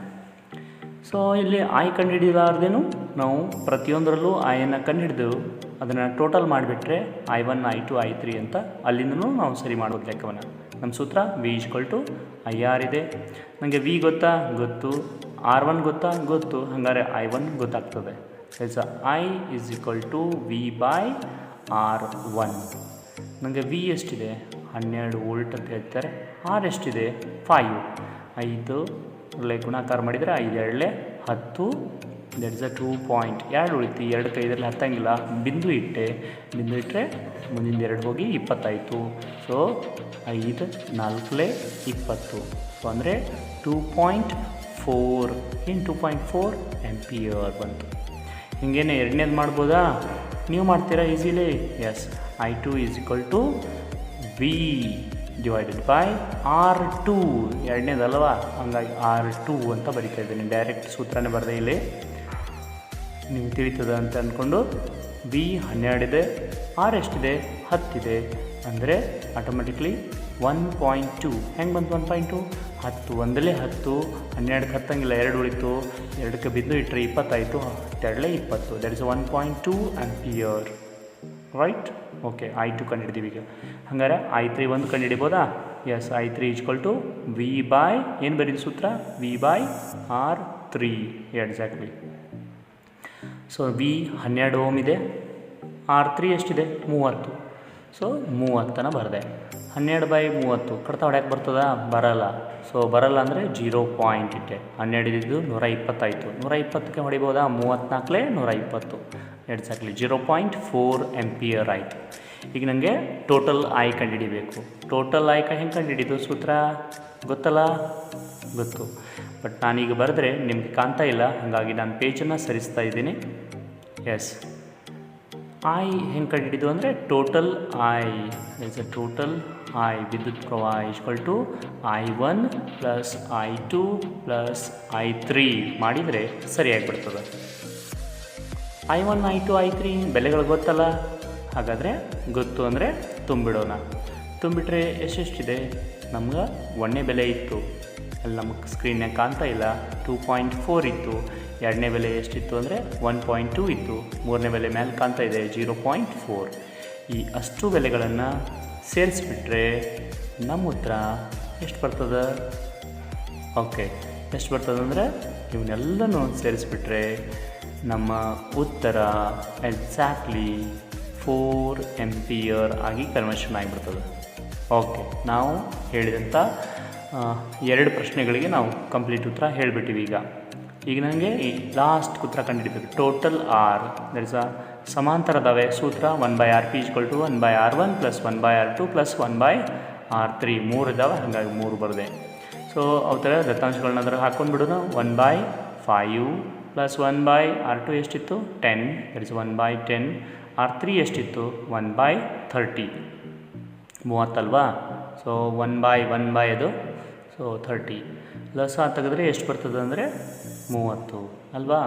ಸೊ 3 ಅಂಕಿಗಳಲ್ಲಿ ಅತಿ ಚಿಕ್ಕ ಸಂಖ್ಯೆ 30. 31 10 3 5 6 ದಟ್ ಇಸ್ 6 3 + 1 ಕೂಡಿಸ್ಬಿಟ್ರೆ ನಮ್ಗೆ ಟೋಟಲ್ ಬಂದುಬಿಡ್ತು 10/30. 10/30 ಅಂದರೆ ನಾವು ಆ 0 0 ಕ್ಯಾನ್ಸಲ್ ಮಾಡಿಬಿಟ್ರೆ 1/3 ಆಯಿತು. 1/Rp = 1/3. ಹಾಗಾದ್ರೆ ಬರೀ RP ಅಂದರೆ ಎಷ್ಟಾಗ್ತದೆ ಅಂದರೆ RP = 3 ಏನದು ohm. Yes, total resistance of the circuit is 3 ohm. Easy ಇದೆಯಲ್ಲ, ಬಿಡಿಸ್ಬೋದಲ್ಲ ಈ ಥರ ಲೆಕ್ಕಗಳನ್ನು? ಹೌದು, ತುಂಬ ಈಸಿ ಇದೆ. ಈ ಥರ ಲೆಕ್ಕಗಳನ್ನ ನೀವು ಬಿಡಿಸ್ಬೋದು. 3ನೇ ಸಂಚಿಕೆ ನಮ್ಮ ಮೊದಲನೇ ಪ್ರಶ್ನೆ ಬರ್ತಾ ಇದೆ. 1 ಗಂಟೆಯಲ್ಲಿ 50 ವೋಲ್ಟ್ ವಿಭಾಂತರದ ಮೂಲಕ 96,000 ಕೂಲಂ ಆವೇಶಗಳು ಸ್ಥಾನಪಲ್ಲಟಗೊಳಿಸಿದಾಗ ಉತ್ಪತ್ತಿಯಾಗುವ ಉಷ್ಣಶಕ್ತಿ ಲೆಕ್ಕಾಚಾರ ಮಾಡಿ ಅಂತ. ನಮಗೆ ಇಂಥ ಲೆಕ್ಕಗಳು ಬಂದಾಗ ಭಾಳ ಸಲ ಕನ್ಫ್ಯೂಷನ್ ಆಗೋ ಚಾನ್ಸ್ ಜಾಸ್ತಿ ಇರ್ತದೆ. ಮೊದಲು ನಾವು ದತ್ತಾಂಶಗಳನ್ನ ಬರ್ಕೊಂಡು ಬಿಡೋಣ. ಏನೇನು ಕೊಟ್ಟಿದ್ದಾರೆ? ನಮ್ಗೆ ಕೊಡ್ತಾ ಇದ್ದಾರೆ ಕೂಲಮ್ಗಳು ಎಷ್ಟು? 96,000 ಕೂಲಮ್ಗಳನ್ನು ಆವೇಶಗಳನ್ನು ಕೊಡ್ತಾ ಇದ್ದಾರೆ. ನೆಕ್ಸ್ಟ್ ಒಂದು 50 ವೋಲ್ಟ್ ವಿಭವಾಂತರವನ್ನು ಕೊಡ್ತಾ ಇದ್ದಾರೆ ಮತ್ತು ಟೈಮ್ ಕೊಡ್ತಾ ಇದ್ದಾರೆ 1 ಗಂಟೆ ಅಂತ. ಈಗ ನಮ್ಮ ಕಂಡುಹಿಡಿಬೇಕಾಗಿದ್ದೇನು ಅಂದರೆ ಉತ್ಪತ್ತಿಯಾಗುವ ಉಷ್ಣಶಕ್ತಿ ಅಂದರೆ H=I²RT ಅನ್ನುವಂಥ ಸೂತ್ರ. ಬಟ್ ಇಲ್ಲಿ H=I²RT ಒಳಗೆ ನಮಗೆ ಐನೇ ಗೊತ್ತಿಲ್ಲ, ಆರು ಗೊತ್ತಿಲ್ಲ, ನಮಗೆ ಬರೀ ಟಿ ಅಷ್ಟೇ ಗೊತ್ತದ. ಹಾಗಾದರೆ ಲೆಕ್ಕ ಮಾಡ್ಲಿಕ್ಕೆ ಬರ್ತದ ಅಂದರೆ ಬರಲ್ಲ. ಹಾಗಾದರೆ ನಾವೇನು ಮಾಡೋದು? ಸೊ ನಾನು I² I ಅಂತ ಬರೆದಿದ್ದೀನಿ. ನನಗೆ V=IR ಅನ್ನೋಂಥ ಸೂತ್ರ ಗೊತ್ತು, ಓಮ್ಸ್ ನಿಯಮ. IR ಅಂದರೆ V ಅಂತ ರೀಪ್ರೆಸೆಂಟ್ ಮಾಡ್ಬೋದು. ಹಂಗಾರೆ ಮಧ್ಯದಲ್ಲಿರುವಂಥ IR ಅನ್ನು ತೆಗೆದು ನಾನು V ಅನ್ನು ಅಲ್ಲಿ ರೀಪ್ಲೇಸ್ ಮಾಡ್ತಾ ಇದ್ದೀನಿ. ಮಾಡಿದರೆ ನನ್ನ ಸೂತ್ರ ಚೇಂಜ್ ಆಗಿಬಿಡ್ತು. ಏನಂದರೆ IVT ಆಯಿತು. H=IVT ಅಂತ ಬರಿಬೋದು ಅಥವಾ VIT ಅಂತಲೂ ಬರಿಬೋದು. ಈಗ IT ಅಂದರೆ ನಂಗೆ ಗೊತ್ತು, Q=IT ಅಂತ. ಸೊ ಹಾಗಾಗಿ ನಾನು ಆ I ಮತ್ತು T ಜಾಗವನ್ನು ರೀಪ್ಲೇಸ್ ಮಾಡ್ತಾ ಇದ್ದೀನಿ Qದಿಂದ. ಅಂದರೆ ನಮ್ಮ ಸೂತ್ರ ಚೇಂಜ್ ಆಗಿ ಏನಾಗಿಬಿಡ್ತು ಅಂದ್ರೆ H=V×Q ಆಗಿಬಿಡ್ತು. ಈಗ ನನಗೆ ವಿನೂ ಗೊತ್ತು, ಕ್ಯೂನು ಗೊತ್ತು. ಇನ್ನು ಲೆಕ್ಕ ಮಾಡ್ಬೋದಾ? ಎಸ್, ಎಕ್ಸಾಕ್ಟ್ಲಿ, ಬಹಳ ಈಸಿಯಾಗಿ ಮಾಡ್ಬೋದು. V=50, Q=96,000 ಇದೆ.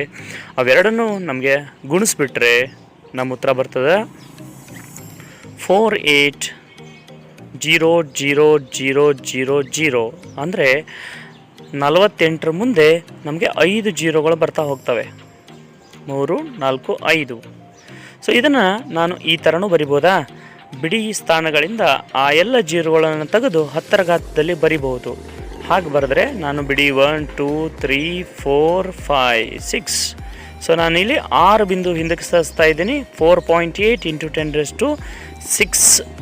ಜೂಲ್ ಆಗಿ ಪರಿವರ್ತನೆ ಆಯಿತು ಅಂತ. ಸೊ H=4.8 × 10⁶ ಜೂಲ್ ಆಗಿ ಪರಿವರ್ತನೆ ಆಯಿತು. ಇಷ್ಟು ಬರೆದ್ರೆ ನಮ್ಮ ಉತ್ತರ ಇಲ್ಲಿಗೆ ಮುಕ್ತಾಯ ಆಯಿತು ಅಂತ ಹೇಳ್ತಾ ಇದ್ದೀನಿ. ಸೊ ಈಸಿ ಇದೆಯಲ್ಲ, ಬಿಡಿಸ್ಬೋದಲ್ಲ? ರೈಟ್. ಹಾಗಾದರೆ ನಮ್ಮ 2ನೇ ಪ್ರಶ್ನೆಗೆ ಹೋಗೋಣ. ನಮ್ಮ 21ನೇ ಪ್ರಶ್ನೆ ಬರ್ತಾ ಇದೆ. 20 ಓಮ್ ರೋಧ ಹೊಂದಿರುವ ಇಸ್ತ್ರಿ ಪೆಟ್ಟಿಗೆಯನ್ನು 5 ಅಂಪೈರ್ ವಿದ್ಯುತ್ ಪ್ರವಾಹ ಉಪಯೋಗಿಸಿಕೊಂಡು 30 ಸೆಕೆಂಡ್ಗಳಲ್ಲಿ ಅದು ಉತ್ಪತ್ತಿ ಮಾಡ್ಬೋದಾದಂಥ ಉಷ್ಣಶಕ್ತಿಯನ್ನು ಕಂಡುಹಿಡಿಯಿರಿ ಅಂತ. ಇಲ್ಲೂ ಸಹ ಸೇಮ್ ಸೂತ್ರನೇ ನಮಗೆ ಬಳಸೋಕ್ಕೆ ಹೇಳ್ತಿದ್ದಾರೆ. ಬಟ್ ನಮ್ಗೆ ಕೊಟ್ಟಿರುವಂಥ ದತ್ತಾಂಶಗಳು ಬೇರೆ ಇದ್ದಾವೆ. ಏನೇನು ದತ್ತಾಂಶಗಳನ್ನ ಕೊಟ್ಟಿದ್ದಾರೆ ಬರಿತಾ ಹೋಗೋಣ. ನಮ್ಮ ಡಾಟಾ ಏನೇನಿದೆ? ಸೊ ಡಾಟಾ ಹೇಳ್ತಿದ್ದಾರೆ ನಮಗೆ R=20 ಓಮ್ ರೋಧವನ್ನು ಹೊಂದಿದೆ ಅಂತ. I=5 ಅಂಪಿಯರ್ ಇದೆ ಅಂತ ಹೇಳ್ತಿದ್ದಾರೆ. ಟೈಮ್ ಕೊಡ್ತಾ ಇದ್ದಾರೆ ನನಗೆ 30 ಸೆಕೆಂಡ್ಸ್ ಟೈಮನ್ನು ಕೊಡ್ತಾ ಇದ್ದಾರೆ. ಅಂದರೆ ಕೇಳಿದ್ದೇನು? H=?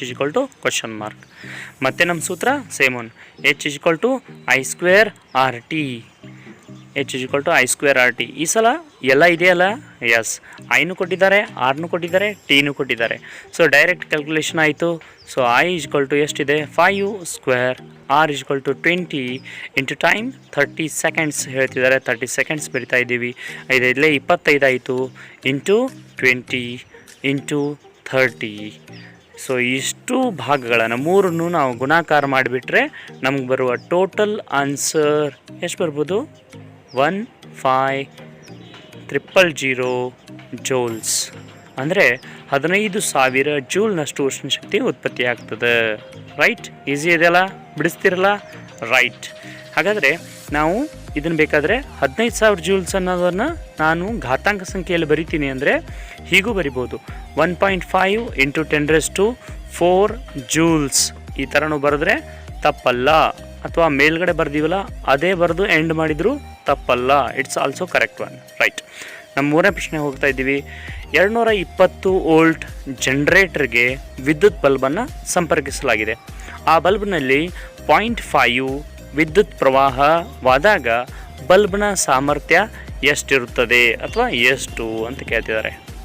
ಸೊ ಅಂದರೆ ನಮಗೆ ಏನೇನು ಕೊಟ್ಟಿದ್ದಾರೆ ಮತ್ತು ದತ್ತಾಂಶಗಳನ್ನ ಬರ್ಕೊಂಡ್ಬಿಡೋಣ. ನಮ್ಗೆ ಹೇಳ್ತಿದ್ದಾರೆ ವಿಭವಾಂತರ 220 ವೋಲ್ಟ್, 220 ವೋಲ್ಟ್ ಅಂತ ಹೇಳ್ತಿದ್ದಾರೆ. I= 0.5 ಅಂತ ಹೇಳ್ತಿದ್ದಾರೆ. ವಿದ್ಯುತ್ ಸಾಮರ್ಥ್ಯ that is a potentiality P equal to question mark. ನಮಗೆ ಸೂತ್ರ ಗೊತ್ತು ಏನು, P equal to V I ಅನ್ನೋದು ಸೂತ್ರ. ಸೊ ಡೈರೆಕ್ಟ್ ದತ್ತಾಂಶಗಳು ನಮ್ಗೆ ಕೊಟ್ಟಿದ್ದಾರೆ. ವಿನೂ ಗೊತ್ತು 220 ಇಂಟು ಐನೂ ಗೊತ್ತು 0.5, ಎರಡನ್ನು ಗುಣಿಸ್ಬಿಟ್ರೆ 110 ಪವರನ್ನು ಎದುರುಗಳಿತಾರೆ, ಜೂಲ್ಸ್ ಪರ್ ಸೆಕೆಂಡ್ನಲ್ಲಿ ಎಳಿತಾರೆ. ಅಥವಾ ಇದನ್ನು ನಾನು ವ್ಯಾಟ್ನಲ್ಲೂ ಬರಿಬೋದು, 110 ವ್ಯಾಟ್ ಅಂತ ನೀವು ಬರಿಬೋದು ಇದನ್ನು ಅಂತ. ಇಷ್ಟು ಈಸಿಯಾದಂಥ ಲೆಕ್ಕಗಳನ್ನು ನಾಳೆ ನಮಗೆ ಎಕ್ಸಾಮ್ನಲ್ಲಿ ಕೇಳ್ತಿರ್ತಾರೆ, ನಾವು ಪೂರ್ತಿ ಅಂಕಗಳನ್ನ ಪಡಿಬೋದು. ನಮ್ಮ ನೆಕ್ಸ್ಟ್ ಪ್ರಶ್ನೆ ಬರ್ತಾ ಇದೆ. 400 ವ್ಯಾಟ್ ರೆಫ್ರಿಜಿರೇಟರ್ ದಿನಕ್ಕೆ 8 ಗಂಟೆಗಳ ಕಾಲ ಬಳಕೆ ಆಗ್ತದೆ. 1 kWhಗೆ 3 ರೂಪಾಯಿಯಂತೆ 30 ದಿನಗಳವರೆಗೆ ಅದು ಕಾರ್ಯನಿರ್ವಹಿಸಿದರೆ ಶಕ್ತಿಯ ಮೌಲ್ಯ ಎಷ್ಟು, ಅಥವಾ ನಾವು ಪಾವತಿಸಬೇಕಾದಂಥ ಬಿಲ್ ಎಷ್ಟು ಅಂತ ಕೇಳ್ತಿದ್ದಾರೆ. ದತ್ತಾಂಶಗಳನ್ನ ಮೊದಲು ಬರ್ಕೊಂಡ್ಬಿಡೋನು. ಏನೇನು ಕೊಟ್ಟಿದ್ದಾರೆ ದತ್ತಾಂಶಗಳು ನಮ್ಗೆ ಹೇಳ್ತಿದ್ದಾರೆ. Potential that is a power equal to 400 W ಅಂತ ಹೇಳ್ತಿದ್ದೀವಿ. ವ್ಯಾಟ್ ಅವರ್ ಹೇಳ್ತಿದ್ದಾರೆ, ನಮಗೆ 8 ಗಂಟೆ ಅಂತ ಹೇಳ್ತಿದ್ದಾರೆ. ಎಷ್ಟು ದಿನ ಯೂಸ್ ಮಾಡ್ತಾ ಇದ್ದಾರೆ, 30 ದಿನ ಅಂತ ಹೇಳ್ತಿದ್ದಾರೆ. ಇಂಥ ಲೆಕ್ಕ ಬಂದಾಗ ತುಂಬ ಸಿಂಪಲ್ಲಾಗಿ ನಾವು ಎಲ್ಲ ದತ್ತಾಂಶಗಳನ್ನ ಕ್ರೋಢೀಕರಣ ಮಾಡಿ ಗುಣಿಸ್ಬಿಡ್ತೀವಿ. ಮೇಲೆ ಬರಿತಾ ಇದ್ದೀವಿ 30 ದಿನಗಳಿಗೆ ಅದು ಬಳಸಬಹುದಾದ ಶಕ್ತಿ ಎಷ್ಟು ಅಂತಂದರೆ 30 ದಿನದಲ್ಲಿ ರೆಫ್ರಿಜಿರೇಟರ್ ಬಳಸಿದ ಶಕ್ತಿ, ಒಟ್ಟು ಶಕ್ತಿ ಈಸ್ ಈಕ್ವಲ್ ಟು ಏನೇನು, ನಮಗೆ ಅದೇ ದತ್ತಾಂಶಗಳನ್ನ ಇಷ್ಟೂ ನಾವು ಗುಣಾಕಾರ ಮಾಡ್ತಾಯಿದ್ದೀವಿ. ಹೇಗೆ, 400 ಇಂಟು 8 ಗಂಟೆ ಬಳಸ್ತದೆ ದಿನಕ್ಕೆ ಇಂಟು 30 ದಿನ, ಅಂದರೆ ಇವು ಮೂರನ್ನು ನಾವು ಗುಣಾಕಾರ ಮಾಡಿದರೆ ನನಗೆ ಟೋಟಲ್ ಆನ್ಸರ್ ಸಿಗ್ತದೆ 96,000, ಅಂದರೆ 96,000 WH that is a watt per hour ಸಿಕ್ತು. ನಾನು ಆ 000ನ ಕೆ ರೂಪದಲ್ಲೂ ಬರಿಬೋದು. ಹಂಗೆ ಬರೆದ್ರೆ 96 ಕಿಲೋ ವ್ಯಾಟ್ ಪರ್ ಅವರ್ ಆಯಿತು. ನಮಗೆ ಆಲ್ರೆಡಿ ಲೆಕ್ಕದಲ್ಲಿ ಹೇಳ್ತಿದ್ದಾರೆ 1 ಕಿಲೋ ವ್ಯಾಟ್ಗೆ 3 ರೂಪಾಯಿ ಆದರೆ ನಮ್ಮ ಆ ತಿಂಗಳಿನ ಬಿಲ್ ಎಷ್ಟಾಗ್ತದೆ, 30 ದಿನದ ವಿದ್ಯುತ್ ಬಿಲ್ ಎಷ್ಟಾಗಬಹುದು ಅಂತಂದರೆ 3 ರೂಪಾಯಿದಂಗೆ ನಾನು ತಪ್ಪರ್ದಲ್ಲೇ 30 ದಿನಕ್ಕೆ ಅಂತ ಬರೀಬೇಕು, 3 ದಿನಕ್ಕೆ ಅಂತ ಹೇಳಿದೆ. So wrong one. 30 ದಿನಕ್ಕೆ ಬಳಕೆಯಾದರೆ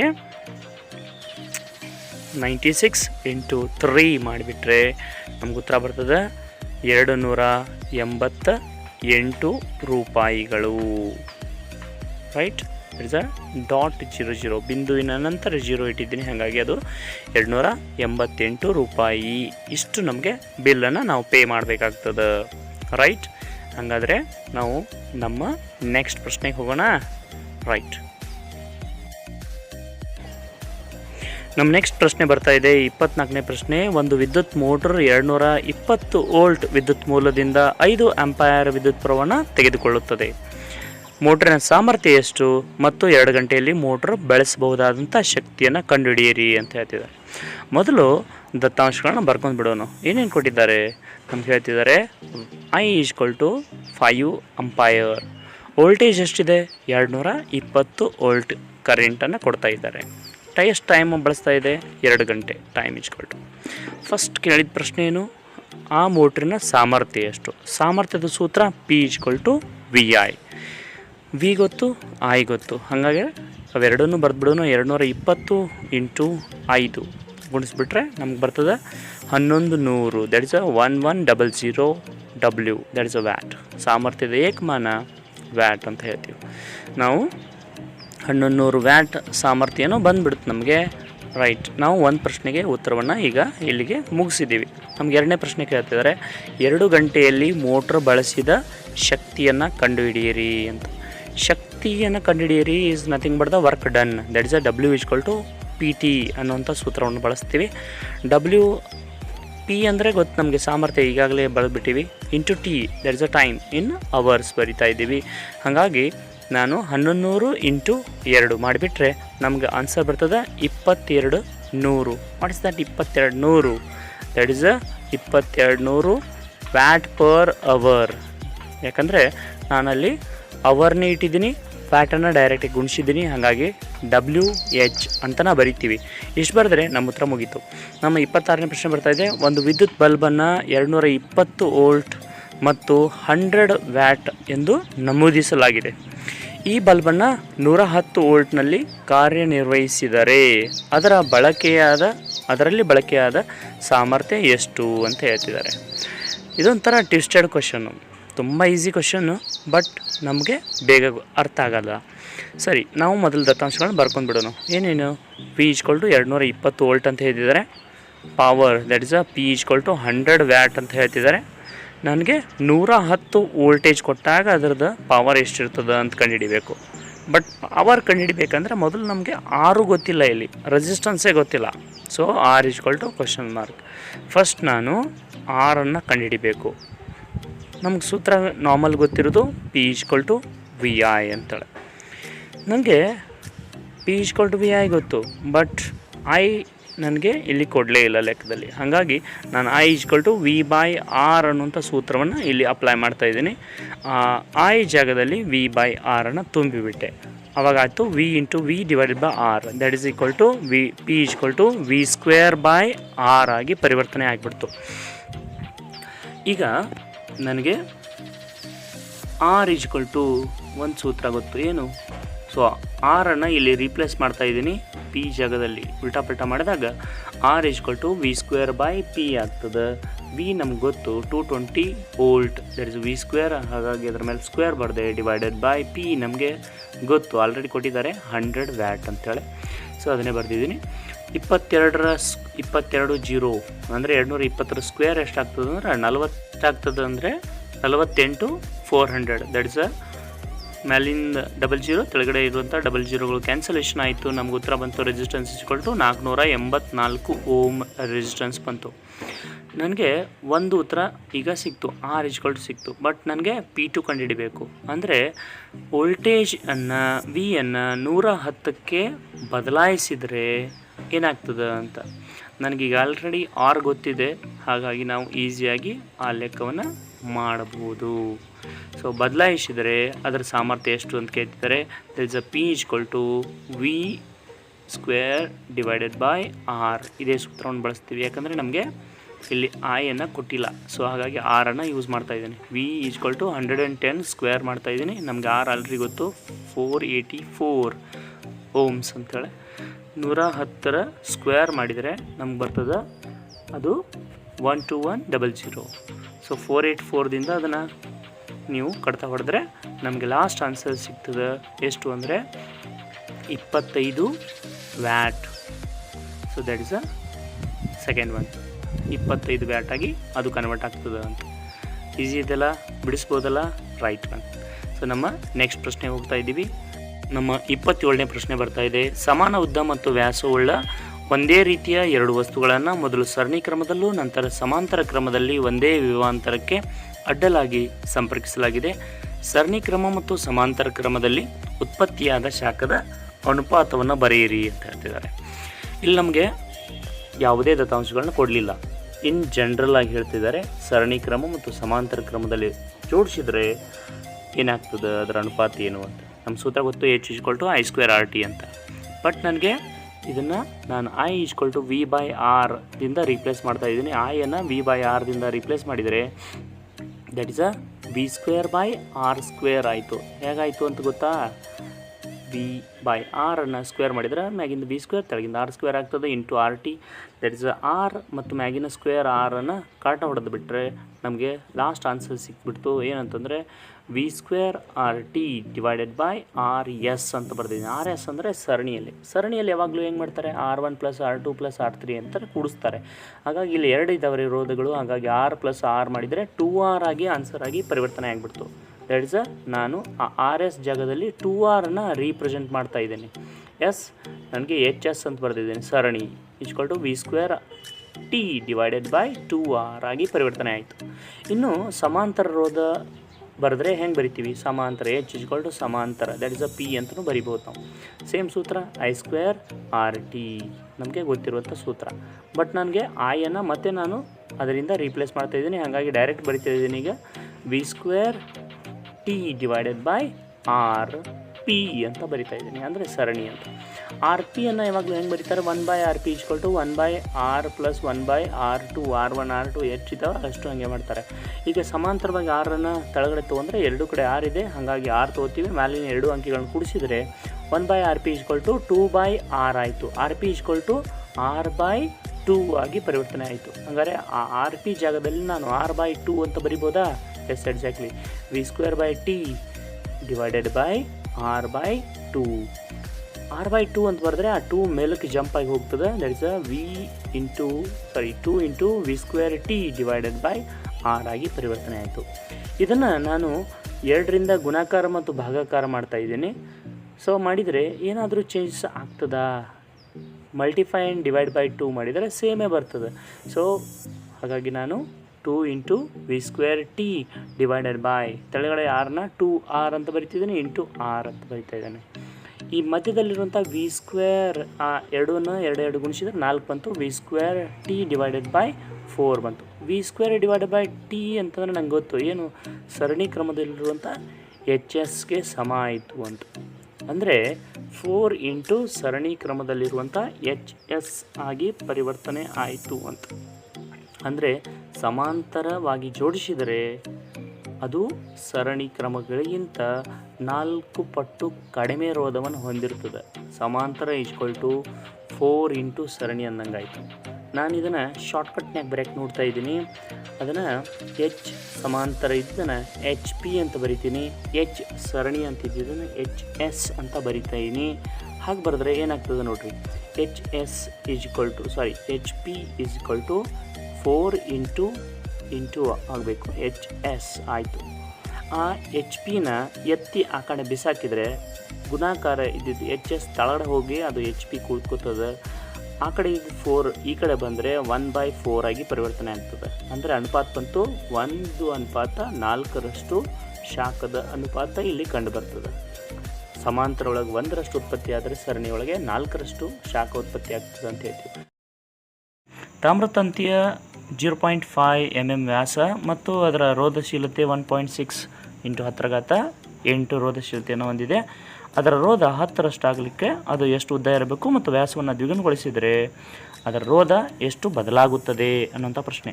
ತುಂಬ ಚೆನ್ನಾಗಿರುವಂಥ ಪ್ರಶ್ನೆ. ಭಾಳಷ್ಟು ಜನ ಇದನ್ನು ಹೆದರ್ಕೊಂಡು ಬಿಟ್ಬಿಡ್ತಾರೆ. ತುಂಬ ಈಸಿ ಇರುವಂಥ ಪ್ರಶ್ನೆ ಅದು. ಮೊದಲು ಯಾವುದೇ ಪ್ರಶ್ನೆ ಇರಲಿ ಅದನ್ನು ನೀಟಾಗಿ ಓದ್ಕೋಬೇಕು.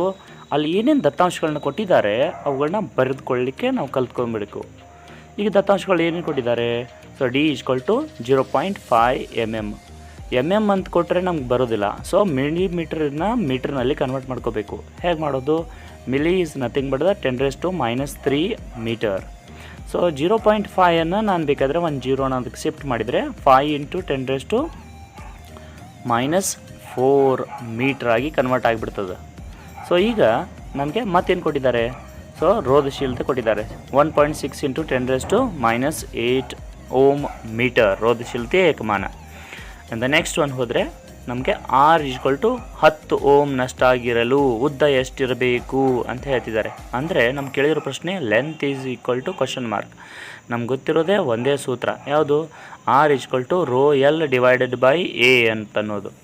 ಸೊ ಹಾಗಾಗಿ ಅದರಲ್ಲಿ L ಅನ್ನೋದನ್ನು ಕಂಡುಹಿಡಬೇಕು. ಸೊ Lನ್ನು ಒಂದು ಸೈಡ್ನಲ್ಲಿ ಇಟ್ಕೊಂಡು ಉಳಿದ ಭಾಗವನ್ನು ಒಂದು ಕಡೆ ಶಿಫ್ಟ್ ಮಾಡಿದರೆ L = RA/ρ ಆಗ್ತದೆ.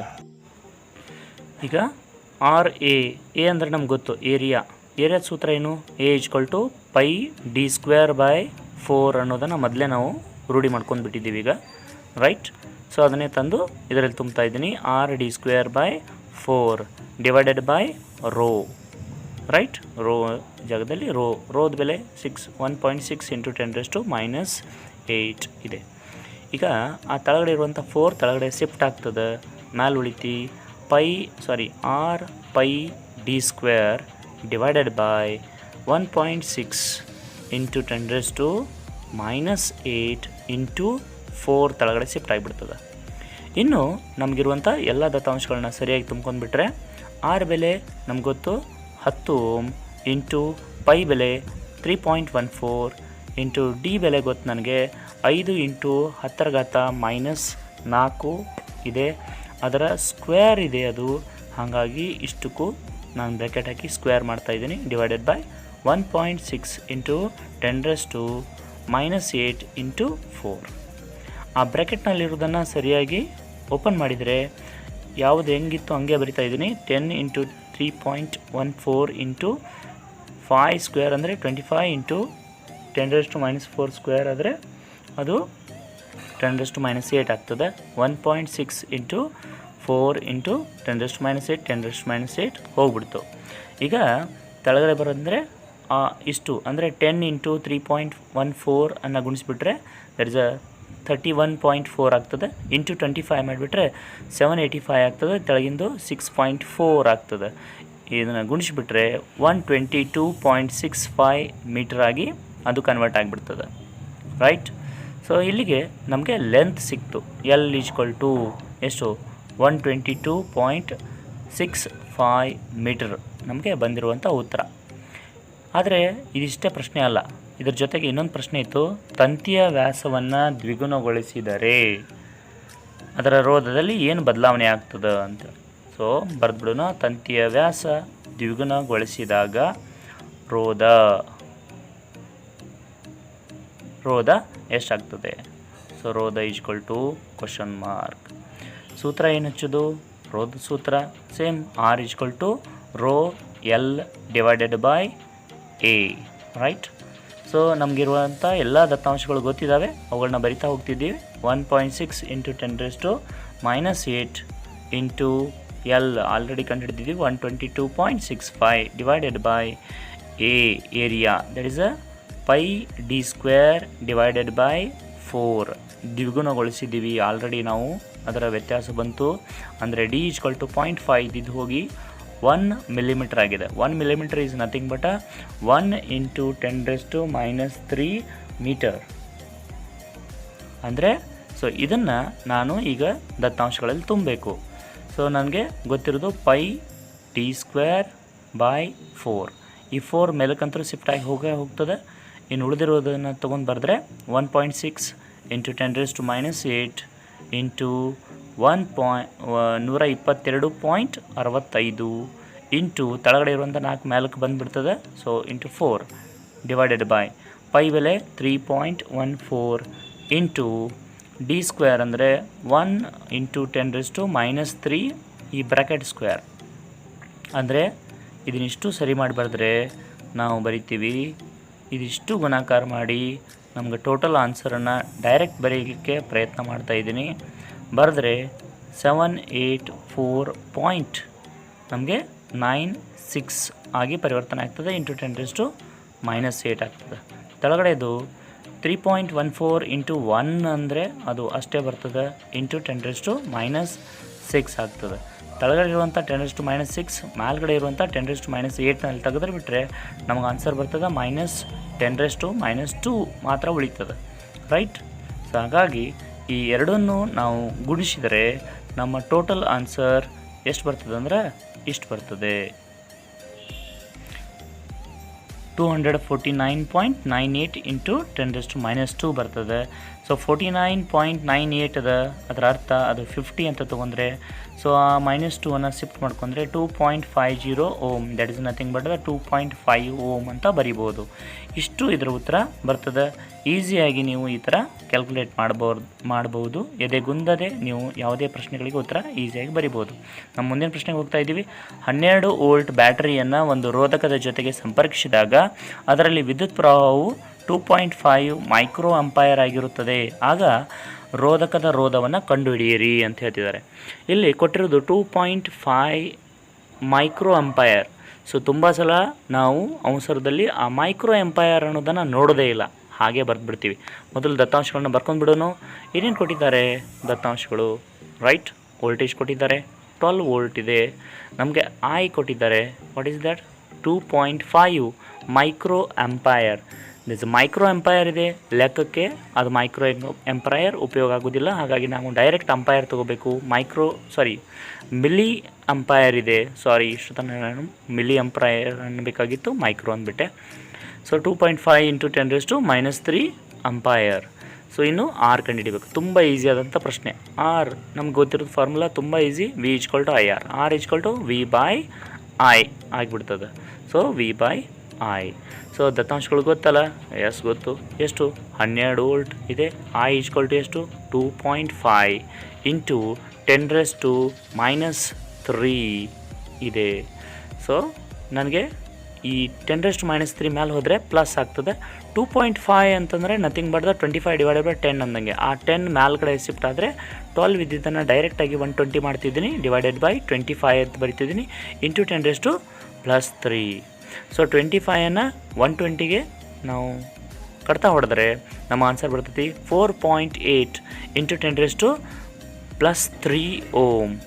That is the resistance. ನಮಗೆ ಇಷ್ಟು ಬರ್ತೈತಿ ಅಂತ ಬರಿಬೋದು. ನಾವು ಇಷ್ಟೇ ಬರೆದು ಆನ್ಸರ್ ನಮ್ದು ಮುಗೀತು ಅಂತಲೂ ಹೇಳ್ಬೋದು. ಇಲ್ಲ ಸರ್ ನಾವು ಬೇರೆ ಥರ ಬರಿಬೋದು ಅಂದರೆ 4.8 ಈ 10⁻3 ಕೆ ಅಂತ ಬರಿಬೋದು. ಕೆ ಅಂದರೆ 1000 ಅಂತಂದಂಗೆ. ಸೊ ಈ ಥರನೂ ನಾವು ಆನ್ಸರ್ ಬರಿಬೋದು. ಈಸಿ ಇದೆಲ್ಲ. ಎಲೆಕ್ಟ್ರಿಸಿಟಿಯ ಪ್ರತಿಯೊಂದು ಲೆಕ್ಕಗಳು ತುಂಬ ಈಸಿ ಇದ್ದಾವೆ, ಬಿಡಿಸಲಿಕ್ಕೆ ಮನಸ್ಸು ಮಾಡಬೇಕಷ್ಟೆ. ನಮ್ಮ ಮುಂದಿನ ಪ್ರಶ್ನೆ, 176 ಓಮ್ ರೋಧದ ಎಷ್ಟು ರೋಧಕಗಳನ್ನು ಸಮಾಂತರ ಕ್ರಮದಲ್ಲಿ 220 ವೋಲ್ಟ್ ವಿದ್ಯುತ್ ಮೂಲಕ ಹಾಯಿಸಿದಾಗ ನಮಗೆ 5 ಅಂಪೈರ್ ವಿದ್ಯುತ್ ಪ್ರವಾಹ ಉಂಟಾಗುತ್ತದೆ ಅಂತ ಹೇಳ್ತಿದ್ದಾರೆ. ನಮಗೆ 176 ಓಮ್ ರೋಧದ ಎಷ್ಟು ರೋಧಕಗಳಿದ್ದಾವೆ ಗೊತ್ತಿಲ್ಲ. ಎಷ್ಟು ರೋಧಕ ಇದ್ದಾವೆ ಅನ್ನೋದೇ ಕಂಡುಹಿಡಿಬೇಕಾದಂಥ ಪ್ರಶ್ನೆ. ಅದರ ವೋಲ್ಟೇಜ್ ಕೊಟ್ಟಿದ್ದಾರೆ. ನಮಗೆ ಎಷ್ಟು ವೋಲ್ಟೇಜ್ ಕೊಟ್ಟಿದ್ದಾರೆ ಅಂದರೆ 220 ವೋಲ್ಟ್ ಕೊಟ್ಟಿದ್ದಾರೆ. ವಿದ್ಯುತ್ ಪ್ರವಾಹನೂ ಕೊಟ್ಟಿದ್ದಾರೆ ಆಲ್ರೆಡಿ. ಎಷ್ಟು ಅಂತಂದರೆ 5 ಅಂಪೈರ್ ಅಂತ ಹೇಳ್ತಿದ್ದಾರೆ. ರೋಧಕ ಗೊತ್ತು ನಮಗೆ ಎಷ್ಟು? 176 ಓಮ್ ರೋಧಕ ಇದೆ ಅಂತ. ಆದರೆ ರೋಧಕಗಳ ಸಂಖ್ಯೆ ಗೊತ್ತಿಲ್ಲ. ರೋಧಕಗಳನ್ನು ಸಮಾಂತರ ಕ್ರಮದಲ್ಲಿ ಜೋಡಿಸಲಾಗಿದೆ ಅಂತ ಮಾತ್ರ ಹೇಳ್ತಿದ್ದಾರೆ, ಬೇರೆ ಏನೂ ಗೊತ್ತಿಲ್ಲ. ಹಾಗಾಗಿ ನಾನು ಅಲ್ಲೊಂದು ಲೈನ್ ಬರಿತಾ ಇದ್ದೀನಿ, ಸಮಾಂತರ ಕ್ರಮದಲ್ಲಿ ರೋಧಕಗಳನ್ನು ಜೋಡಿಸಿದರೆ ಅವುಗಳನ್ನ ಹೆಂಗೆ ಕಂಡುಹಿಡಿಯೋದು ಅಂದರೆ, ಈಗ ಸಮಾಂತರ ಕ್ರಮದ ಫಾರ್ಮುಲಾ ಏನು ಅಂದರೆ 1/Rp is equal to 1/R1 plus 1/R2 1/R3 ಈ ಥರ ಬರಿತಾ ಹೋಗ್ತೀವಿ. ಎಷ್ಟು ನಂಗೆ ಗೊತ್ತಿಲ್ಲ ಅನ್ನೋದನ್ನು ನಾವು ಒಂಥರ ಗಣಿತದಲ್ಲಿ ತೊಗೋತೀವಲ್ಲ, ಡ್ಯಾಶ್ ಡ್ಯಾಶ್ ಡ್ಯಾಶ್ ಎನ್ವರೆಗೆ ಗೊತ್ತಿಲ್ಲ. ವಾಟ್ ಇಸ್ ದ್ಯಾಟ್ ಎನ್ ಅಂತ. ಈಗ ಲಸ ತಗೋಬೇಕು. ಕೆಳಗಡೆ ಇರುವಂಥ ಎಲ್ಲ ಅಂಕಿಗಳು ಆರುಗಳು, ಮೇಲ್ಗಡೆ ಇರುವಂಥ ಕೆಳಗಡೆ ಇರುವಂಥ ಎಲ್ಲ ಅಂಕಿಗಳು 6 ಅಂದಮೇಲೆ ಲಸ 6 ಆಗಿಬಿಡ್ತದೆ. ಮೇಲ್ಗಡೆ ಇರುವಂಥ ಎಲ್ಲ ಅಂಕಿಗಳು ಗೊತ್ತಿಲ್ಲ ಎಷ್ಟು ಅಂತೇಳಿ. ಸೊ ಹಾಗಾಗಿ ಎನ್ ಅಂತ ತೊಗೋತಿದ್ದೀನಿ. That is 1/Rp is equal to n/R ಅಂದಂಗಾಯಿತು. So that is Rp is equal to ನಮ್ಗೆ ಗೊತ್ತಾಗ್ಬಿಡ್ತು. Rp ಈಸ್ ಈಕ್ವಲ್ ಟು ಎಷ್ಟು ಆಗ್ತದೆ? 1/Rp is equal to n/R ಅಂದರೆ that is Rp is equal to, ನನಗೆ ಆರ್ ಬೆಲೆನ ತುಂಬ್ಕೋತಾ ಇದ್ದೀನಿ ಇಲ್ಲಿ, 176 ಅಂತೇಳಿ. ಹಾಗಾಗಿ Rp is equal to 176 divided by N ಆಗಿ ಪರಿವರ್ತನೆ ಆಯಿತು. ರೈಟ್. ನಾವು ನಮ್ಮ ಓಮ್ನ ನಿಯಮದ ಫಾರ್ಮುಲಾಕ್ಕೆ ವಾಪಸ್ ಹೋಗ್ತಾ ಇದ್ದೀವಿ. ಈಗ ನನಗೆ Rp ಈಸ್ ಈಕ್ವಲ್ ಟು ಗೊತ್ತಾಯಿತು. Rp is nothing but the total R, right, total resistance of the circuit. ಹಾಗಾದರೆ V is equal to IR ಅನ್ನೋಂಥ ಒಂದು ಫಾರ್ಮುಲಾ ಗೊತ್ತು ನಮಗೆ. ಇಲ್ಲಿ ನನಗೆ R ಈಸ್ ಈಕ್ವಲ್ ಟು ಅಂತ ಮಾಡಿದರೆ ಏನಾಗ್ತದೆ? R ಈಸ್ ಈಕ್ವಲ್ ಟು ಅಂತ ಬರ್ದೀವಿ ಅಂದರೆ ಐ ಮಲ್ಟಿಫಿಕೇಷನ್ ಇದ್ದಿದ್ದನ್ನು ಆ ಕಡೆ ಹೋಗಿದ್ರೆ ಭಾಗಾಕಾರ ಆಗ್ತದೆ. R is equal to V by I ಆಯಿತು. ನನಗೆ ಎಲ್ಲ ದತ್ತಾಂಶಗಳು ಗೊತ್ತು, ಅವನನ್ನು ತುಂಬಿಬಿಡೋನು. R ಈಸ್ ಈಕ್ವಲ್ ಟು ಇದೇ ಕಂಡುಹಿಡಿದು 176 ಡಿವೈಡೆಡ್ ಬೈ ಎನ್ ಅಂತ. V ಬೆಲೆ ಗೊತ್ತು. ಎಷ್ಟು?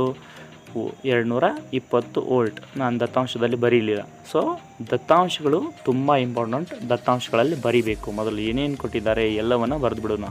I is equal to 5 ampere ಅಂತ. ಸೊ ಈಗ ಅದನ್ನು ತುಂಬಿಬಿಡೋಣ. V is equal to 220 volt divided by 5. ಈಗ ಎನ್ನನ್ನು ಮೇಲೆ ತೊಗೊಂಡ್ರೆ 220 ಕೆಳಗಡೆ ಹೋಗ್ತದೆ. ಈ 5ಅನ್ನು ಆ ಕಡೆ ಹಾಕಿದರೆ 176ಗೆ ಗುಣಾಕಾರದಲ್ಲಿ 5 ಆಗ್ತದೆ. ಇಟ್ಸ್ 176 ಇಂಟು 5 ಡಿವೈಡೆಡ್ ಬೈ 220 ಆಗಿ ಪರಿವರ್ತನೆ ಆಗ್ತದೆ. ಇದೆಲ್ಲವನ್ನು ನೀವು ಕಟ್ತಾ ಹೊಡೆದ್ರಿ ಅಂದರೆ ನಿಮ್ಮ ಉತ್ತರ ಬರ್ತದೆ 4. ಅಂದರೆ ಇಲ್ಲಿ ಎಷ್ಟು ರೋಧಕಗಳನ್ನು ಜೋಡಿಸಿದ್ದಾರೆ ಅಂದರೆ 4. ಎಸ್, ತುಂಬ ಈಸಿ ಇದೆ. ಆದರೆ ನೀವು ಕನ್ಫ್ಯೂಸ್ ಆಗಬಾರ್ದು ಅಷ್ಟೇ. ನೆಕ್ಸ್ಟ್ ಕ್ವೆಶ್ಚನ್ ಬರ್ತಾಯಿದೆ. 6 ಓಮ್ನ 3 ರೋಧಕಗಳನ್ನು ನಮಗೆ ಸಂಯೋಜಿಸಿದರೆ ಒಟ್ಟು ರೋಧ ನಮಗೆ 9 ಓಮ್ ಬರಬೇಕು. ನೆಕ್ಸ್ಟ್ ಟೈಮ್ ನಮಗೆ 4 ಆಗಿರಬೇಕು. ಹಾಗಾದರೆ ನೀವು ಹೇಗೆ ಅದನ್ನು ಸಂಯೋಜಿಸ್ತೀರಿ ಅನ್ನೋದು ಇಲ್ಲಿ ಪ್ರಶ್ನೆ.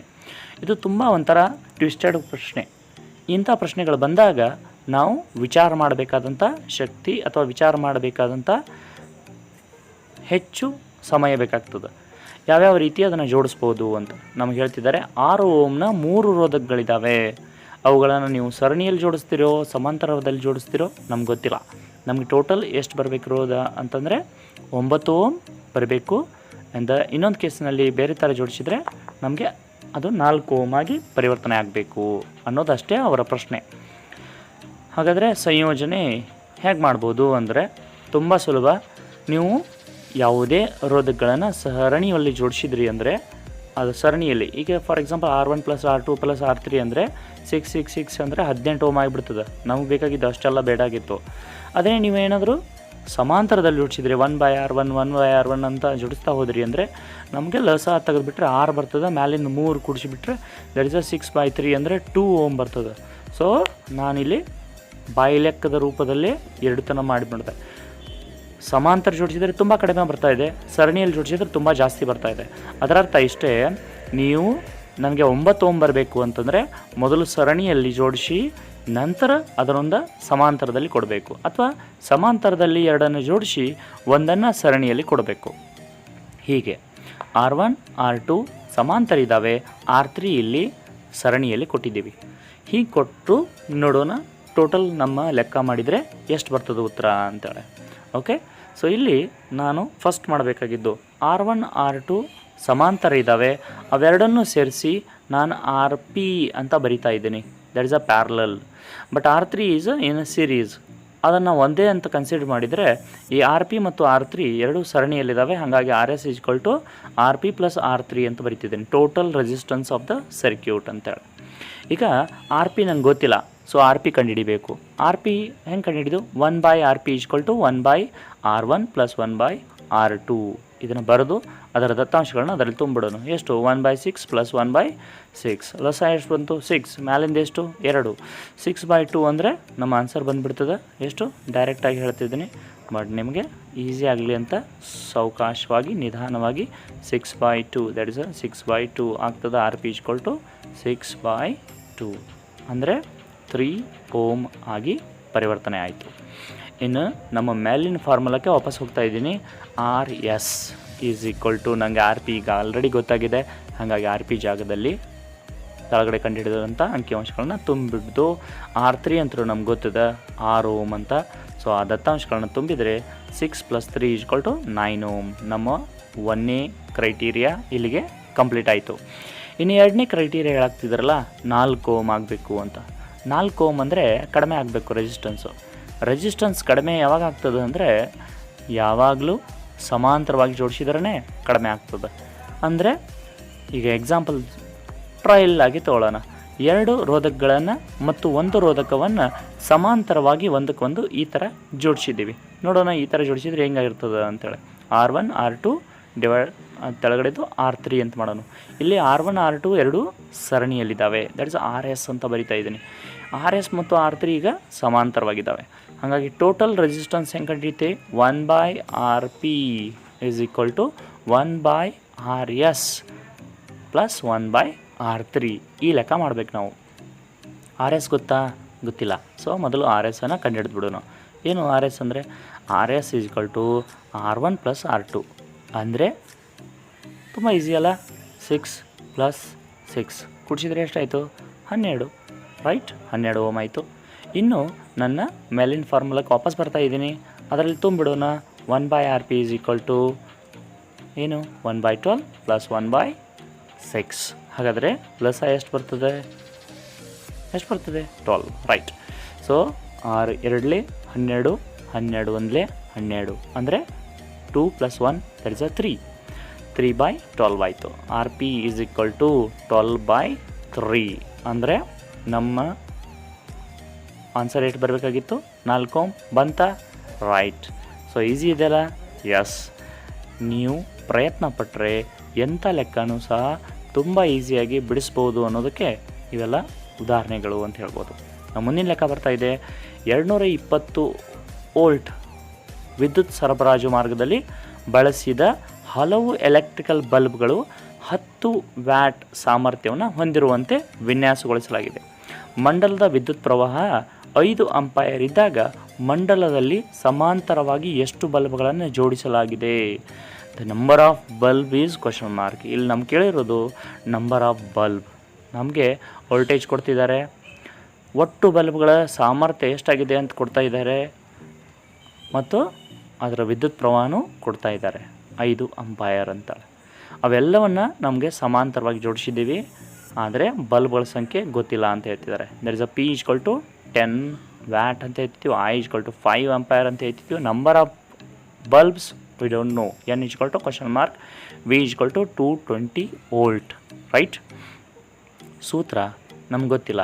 ಈಗ ಯಾವುದೇ ಒಂದು ಸಾಮರ್ಥ್ಯ ಅಂತ ಹೇಳಾಕ್ತೀವಿ, ಇಷ್ಟೆಲ್ಲ ಬಲ್ಬ್ಗಳು ಸೇರಿದ ಮೇಲೆ ಇಷ್ಟು ಸಾಮರ್ಥ್ಯ ಅಂತ ಹೇಳ್ತಿದ್ವಿ. ಒಟ್ಟು ಸಾಮರ್ಥ್ಯ = 10 ವ್ಯಾಟ್ ಅಂತ ಹೇಳ್ತಿದ್ದೀವಿ. ಒಟ್ಟು ಸಾಮರ್ಥ್ಯ ಅಂದ್ರೇನು? ಎಲ್ಲ ಬಲ್ಬ್ಗಳ ಒಟ್ಟು ಸಾಮರ್ಥ್ಯ. ಎಷ್ಟು ಬಲ್ಬ್ ಇದ್ದಾವೆ? N ನಂಬರ್ ಆಫ್ ಬಲ್ಬ್ ಇದ್ದಾವೆ ಅಂತ ಅಂದ್ಕೊಳ್ಳೋಣ. P ಸಾಮರ್ಥ್ಯದ ಬಲ್ಬ್ ಇದೆ. ಎಷ್ಟು ಬಲ್ಬ್ ಇದೆ? N bulb. ಅಂದರೆ ಒಟ್ಟು ಸಾಮರ್ಥ್ಯ = ಎಷ್ಟಾಯಿತು? N × P ಆಯಿತು.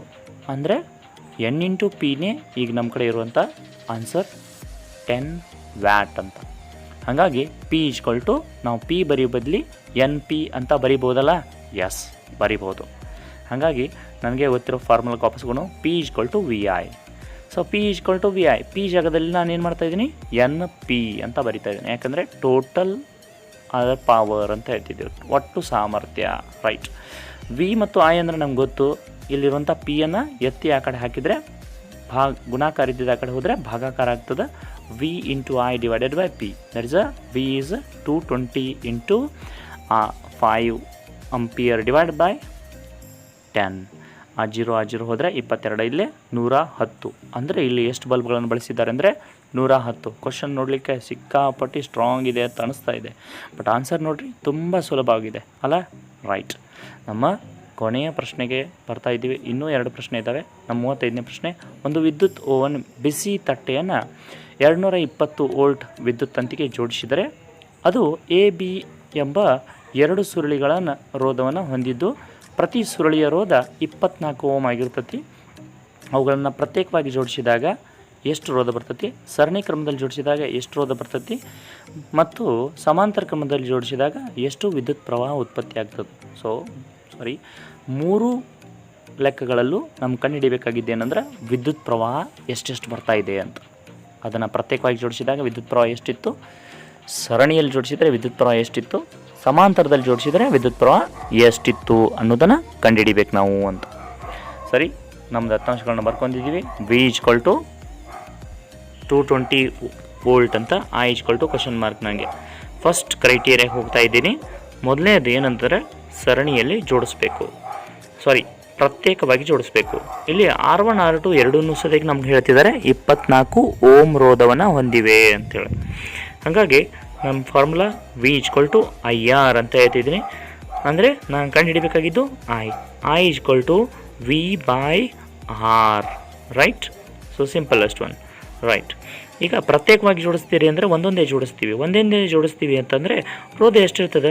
24 ಓಮ್ ಅಷ್ಟೇ ಇರ್ತದೆ. ವೋಲ್ಟೇಜ್ ಗೊತ್ತಲ್ಲ, 220 ವೋಲ್ಟ್ / 24 ಅಂದಂಗೆ ಆಯ್ತಲ್ಲ, ಹೌದಲ್ವಾ?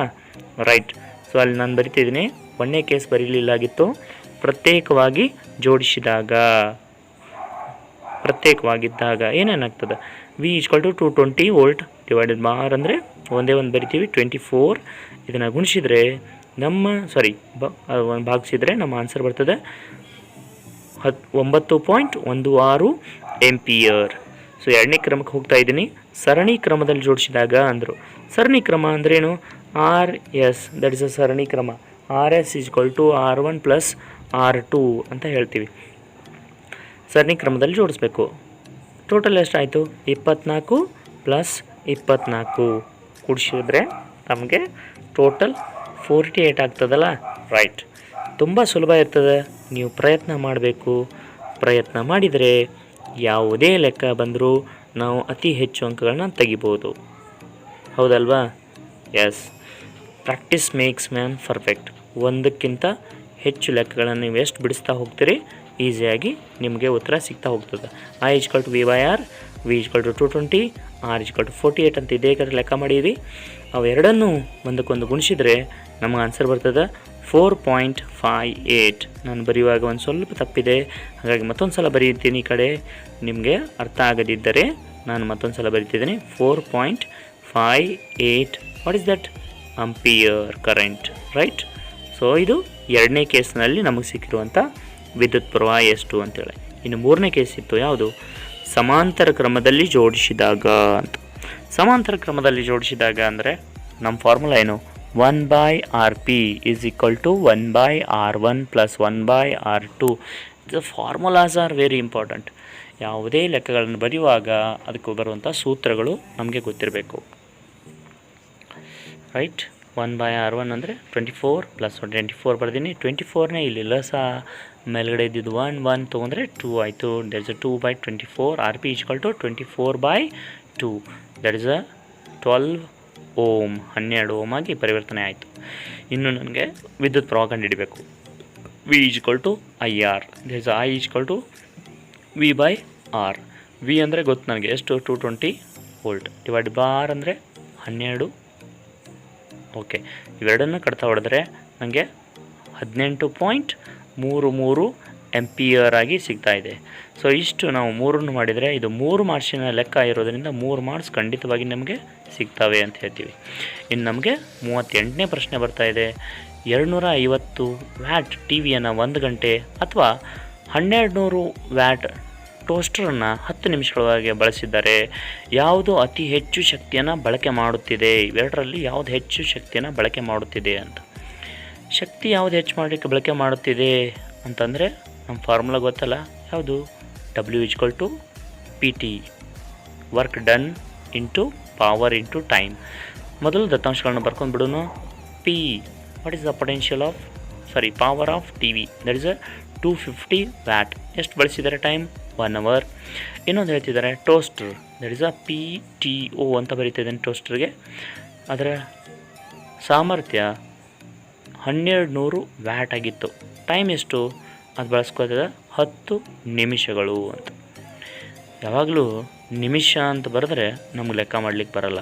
ಮೇಲೆ ತಾಸಿದೆ, ಕೆಳಗಡೆ ನಿಮಿಷ ಇದೆ, ಲೆಕ್ಕ ಮಾಡೋಕ್ಕೆ ಬರ್ತದ? ಬರಲ್ಲ. ಮುಂದೆ ಮತ್ತೆ ಚೇಂಜ್ ಮಾಡೋಣ. W is equal to PT. That is 1ನೇ ಕೇಸ್ ಬರಿತಾ ಇದ್ದೀನಿ. ಎದರದು? T V. So T V ಮೊದಲು ಬಿಡಿಸ್ತಾ ಹೋಗೋಣ. W is equal to PT. That is P ಅಂದರೆ ಎಷ್ಟಿದೆ? 250 into time 1 hour is equal to 250 watt per hour. ಇದು ಟಿ ವಿಯ ಸಾಮರ್ಥ್ಯ. ಇಷ್ಟು ಬಳಸ್ಕೊಂಡೆ ಶಕ್ತಿ ಎಷ್ಟು ಬಂತು ನಮಗೆ ಇಷ್ಟು ಅಂತ. ಇನ್ನು ನಾವು ಟೋಸ್ಟ್ರದ್ದು ಮಾಡಬೇಕು. W is equal to PT. Same ಫಾರ್ಮುಲಾನ ತಗೋತಾ ಇದ್ದೀವಿ, ಆದರೆ ಅಲ್ಲಿ ಹಾಕುವಾಗ ದತ್ತಾಂಶಗಳನ್ನ ಟೋಸ್ಟ್ರದನ್ನು ಹಾಕ್ತೀವಿ. P ಎಷ್ಟಿತ್ತು? 1200 watt, right? But time 10 minutes ಇದೆ. ಸೊ 10 ಮಿನಿಟ್ಸನ್ನು ನಾವು ಯೂಸ್ ಮಾಡಲಿಕ್ಕೆ ಬರಲ್ಲ ಅಂದರೆ 10 ಇಂಟು ನಾನು ಮಾಡ್ತಿದ್ದೀನಿ 10 ಇಂಟು 60/60 ಅಂತ. ಹಂಗೆ ಮಾಡಿದ್ರು 60ರಿಂದ ಗುಣಿಸಿ ಭಾಗಿಸಿದ್ರೆ ಏನಾದರೂ ವ್ಯತ್ಯಾಸ ಆಗ್ತದಾ? ಆಗಲ್ಲ. 60 ನಿಮಿಷ ಅಂದರೆ 1 ಅವರ್ ಅಲ್ವಾ? ಒಂದು 60ಯನ್ನು H ಅಂತ ಬರಿತಿದ್ದೀನಿ. That is 10/60. That is 10/60 hour ಅಂತ ಬರಿಬೋದು ಇದನ್ನು. ಅದು ಹೆಂಗದ ಹಾಗೇ ಅಲ್ಲಿ ಹೋಗಿ ಸೇರಿಸ್ಬಿಡ್ತಾ ಇದ್ದೀನಿ. 10/60. ಮೇಲ್ಗಡೆ 0, ತಳಗಡೆ 0 ಎರಡನ್ನು ಕೊಡ್ತಾ ಹೊಡೆದ್ರೆ ನಮಗೆ ಹೋಯಿತು. 6 1 6 2 12. ಸೊ ಅಂದರೆ ಆನ್ಸರ್ ಬಂತು 200 ವ್ಯಾಟ್ ಪರ್ ಅವರ್, ರೈಟ್? ಹಾಗಾದರೆ ಯಾವುದು ಅತಿ ಹೆಚ್ಚು ಶಕ್ತಿಯನ್ನು ಬಳಸ್ಕೋತು ಅಂತಂದರೆ ಯಾವುದು? ಎಕ್ಸಾಕ್ಟ್ಲಿ ಟಿ ವಿ ಅತಿ ಹೆಚ್ಚು ಶಕ್ತಿಯನ್ನು ಬಳಸ್ಕೋತು. ಟಿ ವಿ ಹೆಚ್ಚು ಶಕ್ತಿಯನ್ನು ಬಳಸಿಕೊಳ್ಳುತ್ತಿದೆ ಅಂತ ಬರೆದ್ರೆ ನಮ್ಮ 2 ಮಾರ್ಕ್ಸ್ ನಮ್ಮ ಜೇಬಿನಲ್ಲೇ ಇರ್ತವೆ, ಹೌದಲ್ವಾ? ರೈಟ್. ಓಕೆ, ಹಾಗಾದರೆ ನಮ್ಮ ಕೊನೆಯ ಪ್ರಶ್ನೆಗೆ ಹೋಗ್ತಾ ಇದ್ದೀವಿ. ಅತ್ಯಂತ ಕೊನೆಯ ಪ್ರಶ್ನೆ. 8 ಓಮ್ ರೋಧವನ್ನು ಹೊಂದಿರುವಂಥ ಎಲೆಕ್ಟ್ರಿಕಲ್ ಹೀಟರ್ 2 ಗಂಟೆಯವರೆಗೆ 15 ಆಂಪಿಯರ್ ವಿದ್ಯುತ್ ಪ್ರವಾಹ ಪಡೆದರೆ ಉತ್ಪತ್ತಿಯಾದ ಉಷ್ಣದ ದರ ಕಂಡುಹಿಡಿಯಿರಿ. ಅವರು ಎಷ್ಟು ಉಷ್ಣ ಉತ್ಪತ್ತಿ ಆಯಿತು ಅಂತ ಕೇಳ್ತಾ ಇಲ್ಲ, ಉಷ್ಣದ ದರ ಕೇಳ್ತಾ ಇದ್ದಾರೆ. ರೇಟ್, ದರ. ಮೊದಲು ದತ್ತಾಂಶಗಳನ್ನು ಬರ್ಕೊಂಡು ಬಿಡೋಣ, ಏನೇನಿದೆ ಅಂಥೇಳಿ ನಮ್ಗೆ ಹೇಳ್ತಿದ್ದಾರೆ. ಏನು? R is equal to 8 ohm ಅಂತ. ಮತ್ತು ನೆಕ್ಸ್ಟ್ ಹೇಳ್ತಿದ್ದಾರೆ time I is equal to 15 ampere. Time is equal to ಹೇಳ್ತಿದ್ದಾರೆ ಎಷ್ಟು? ನಮಗೆ ಟೈಮ್ ಹೇಳ್ತಿದ್ದಾರೆ 2 ಗಂಟೆಗಳವರೆಗೆ ಬಳಸಿದ್ದಾರೆ ಅಂತ. ಸೊ W = ನಮ್ಗೆ ಕೇಳಿದ್ದೇನು, ಉಷ್ಣದ ದರ, ರೈಟ್. ಉಷ್ಣದ ದರ = ಕ್ವಶನ್ ಮಾರ್ಕ್. ಉಷ್ಣದ ದರವನ್ನು ಹೆಂಗೆ ಕಂಡುಹಿಡಿದು? ಉಷ್ಣದ ದರ ಅಂದರೆ ಎಷ್ಟು ಉಷ್ಣ ಉತ್ಪತ್ತಿ ಆಯಿತು ಎಷ್ಟು ಸಮಯದಲ್ಲಿ ಅಂತಂದಂಗೆ. ಅಂದರೆ ಉಷ್ಣದ ದರ = ಉಷ್ಣ ಡಿವೈಡೆಡ್ ಬೈ ಅಷ್ಟು ಉಷ್ಣ ತಯಾರಾಗಲಿಕ್ಕೆ ತೆಗೆದುಕೊಂಡ ಸಮಯ ಅಥವಾ ತೆಗೆದುಕೊಂಡ ಕಾಲ ಅಂತ ಹೇಳ್ತಿದ್ವಿ.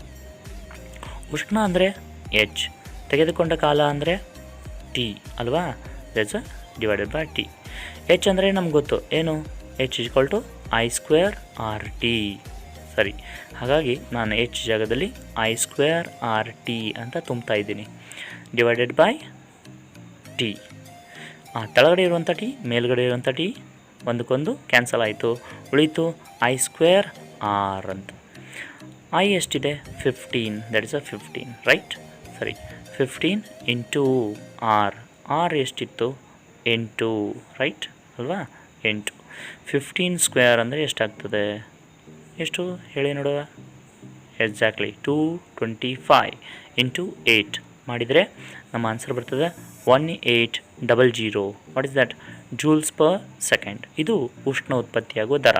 ಹೀಗೆ ನೀವು ಎಲ್ಲ ಲೆಕ್ಕಗಳನ್ನು ಬಿಡಿಸಿದರೆ ನಿಮ್ಮ ಎಲ್ಲ ಮಾರ್ಕ್ಸ್ಗಳು, ನಿಮ್ಮ ಅಂಕಗಳನ್ನು ಪಡಿತೀರಿ ಅಂತ ಹೇಳ್ತಾ ಈ ವಿಡಿಯೋನ ಇಲ್ಲಿಗೆ ಮುಗಿಸ್ತಾ ಇದ್ದೀನಿ. ಧನ್ಯವಾದ.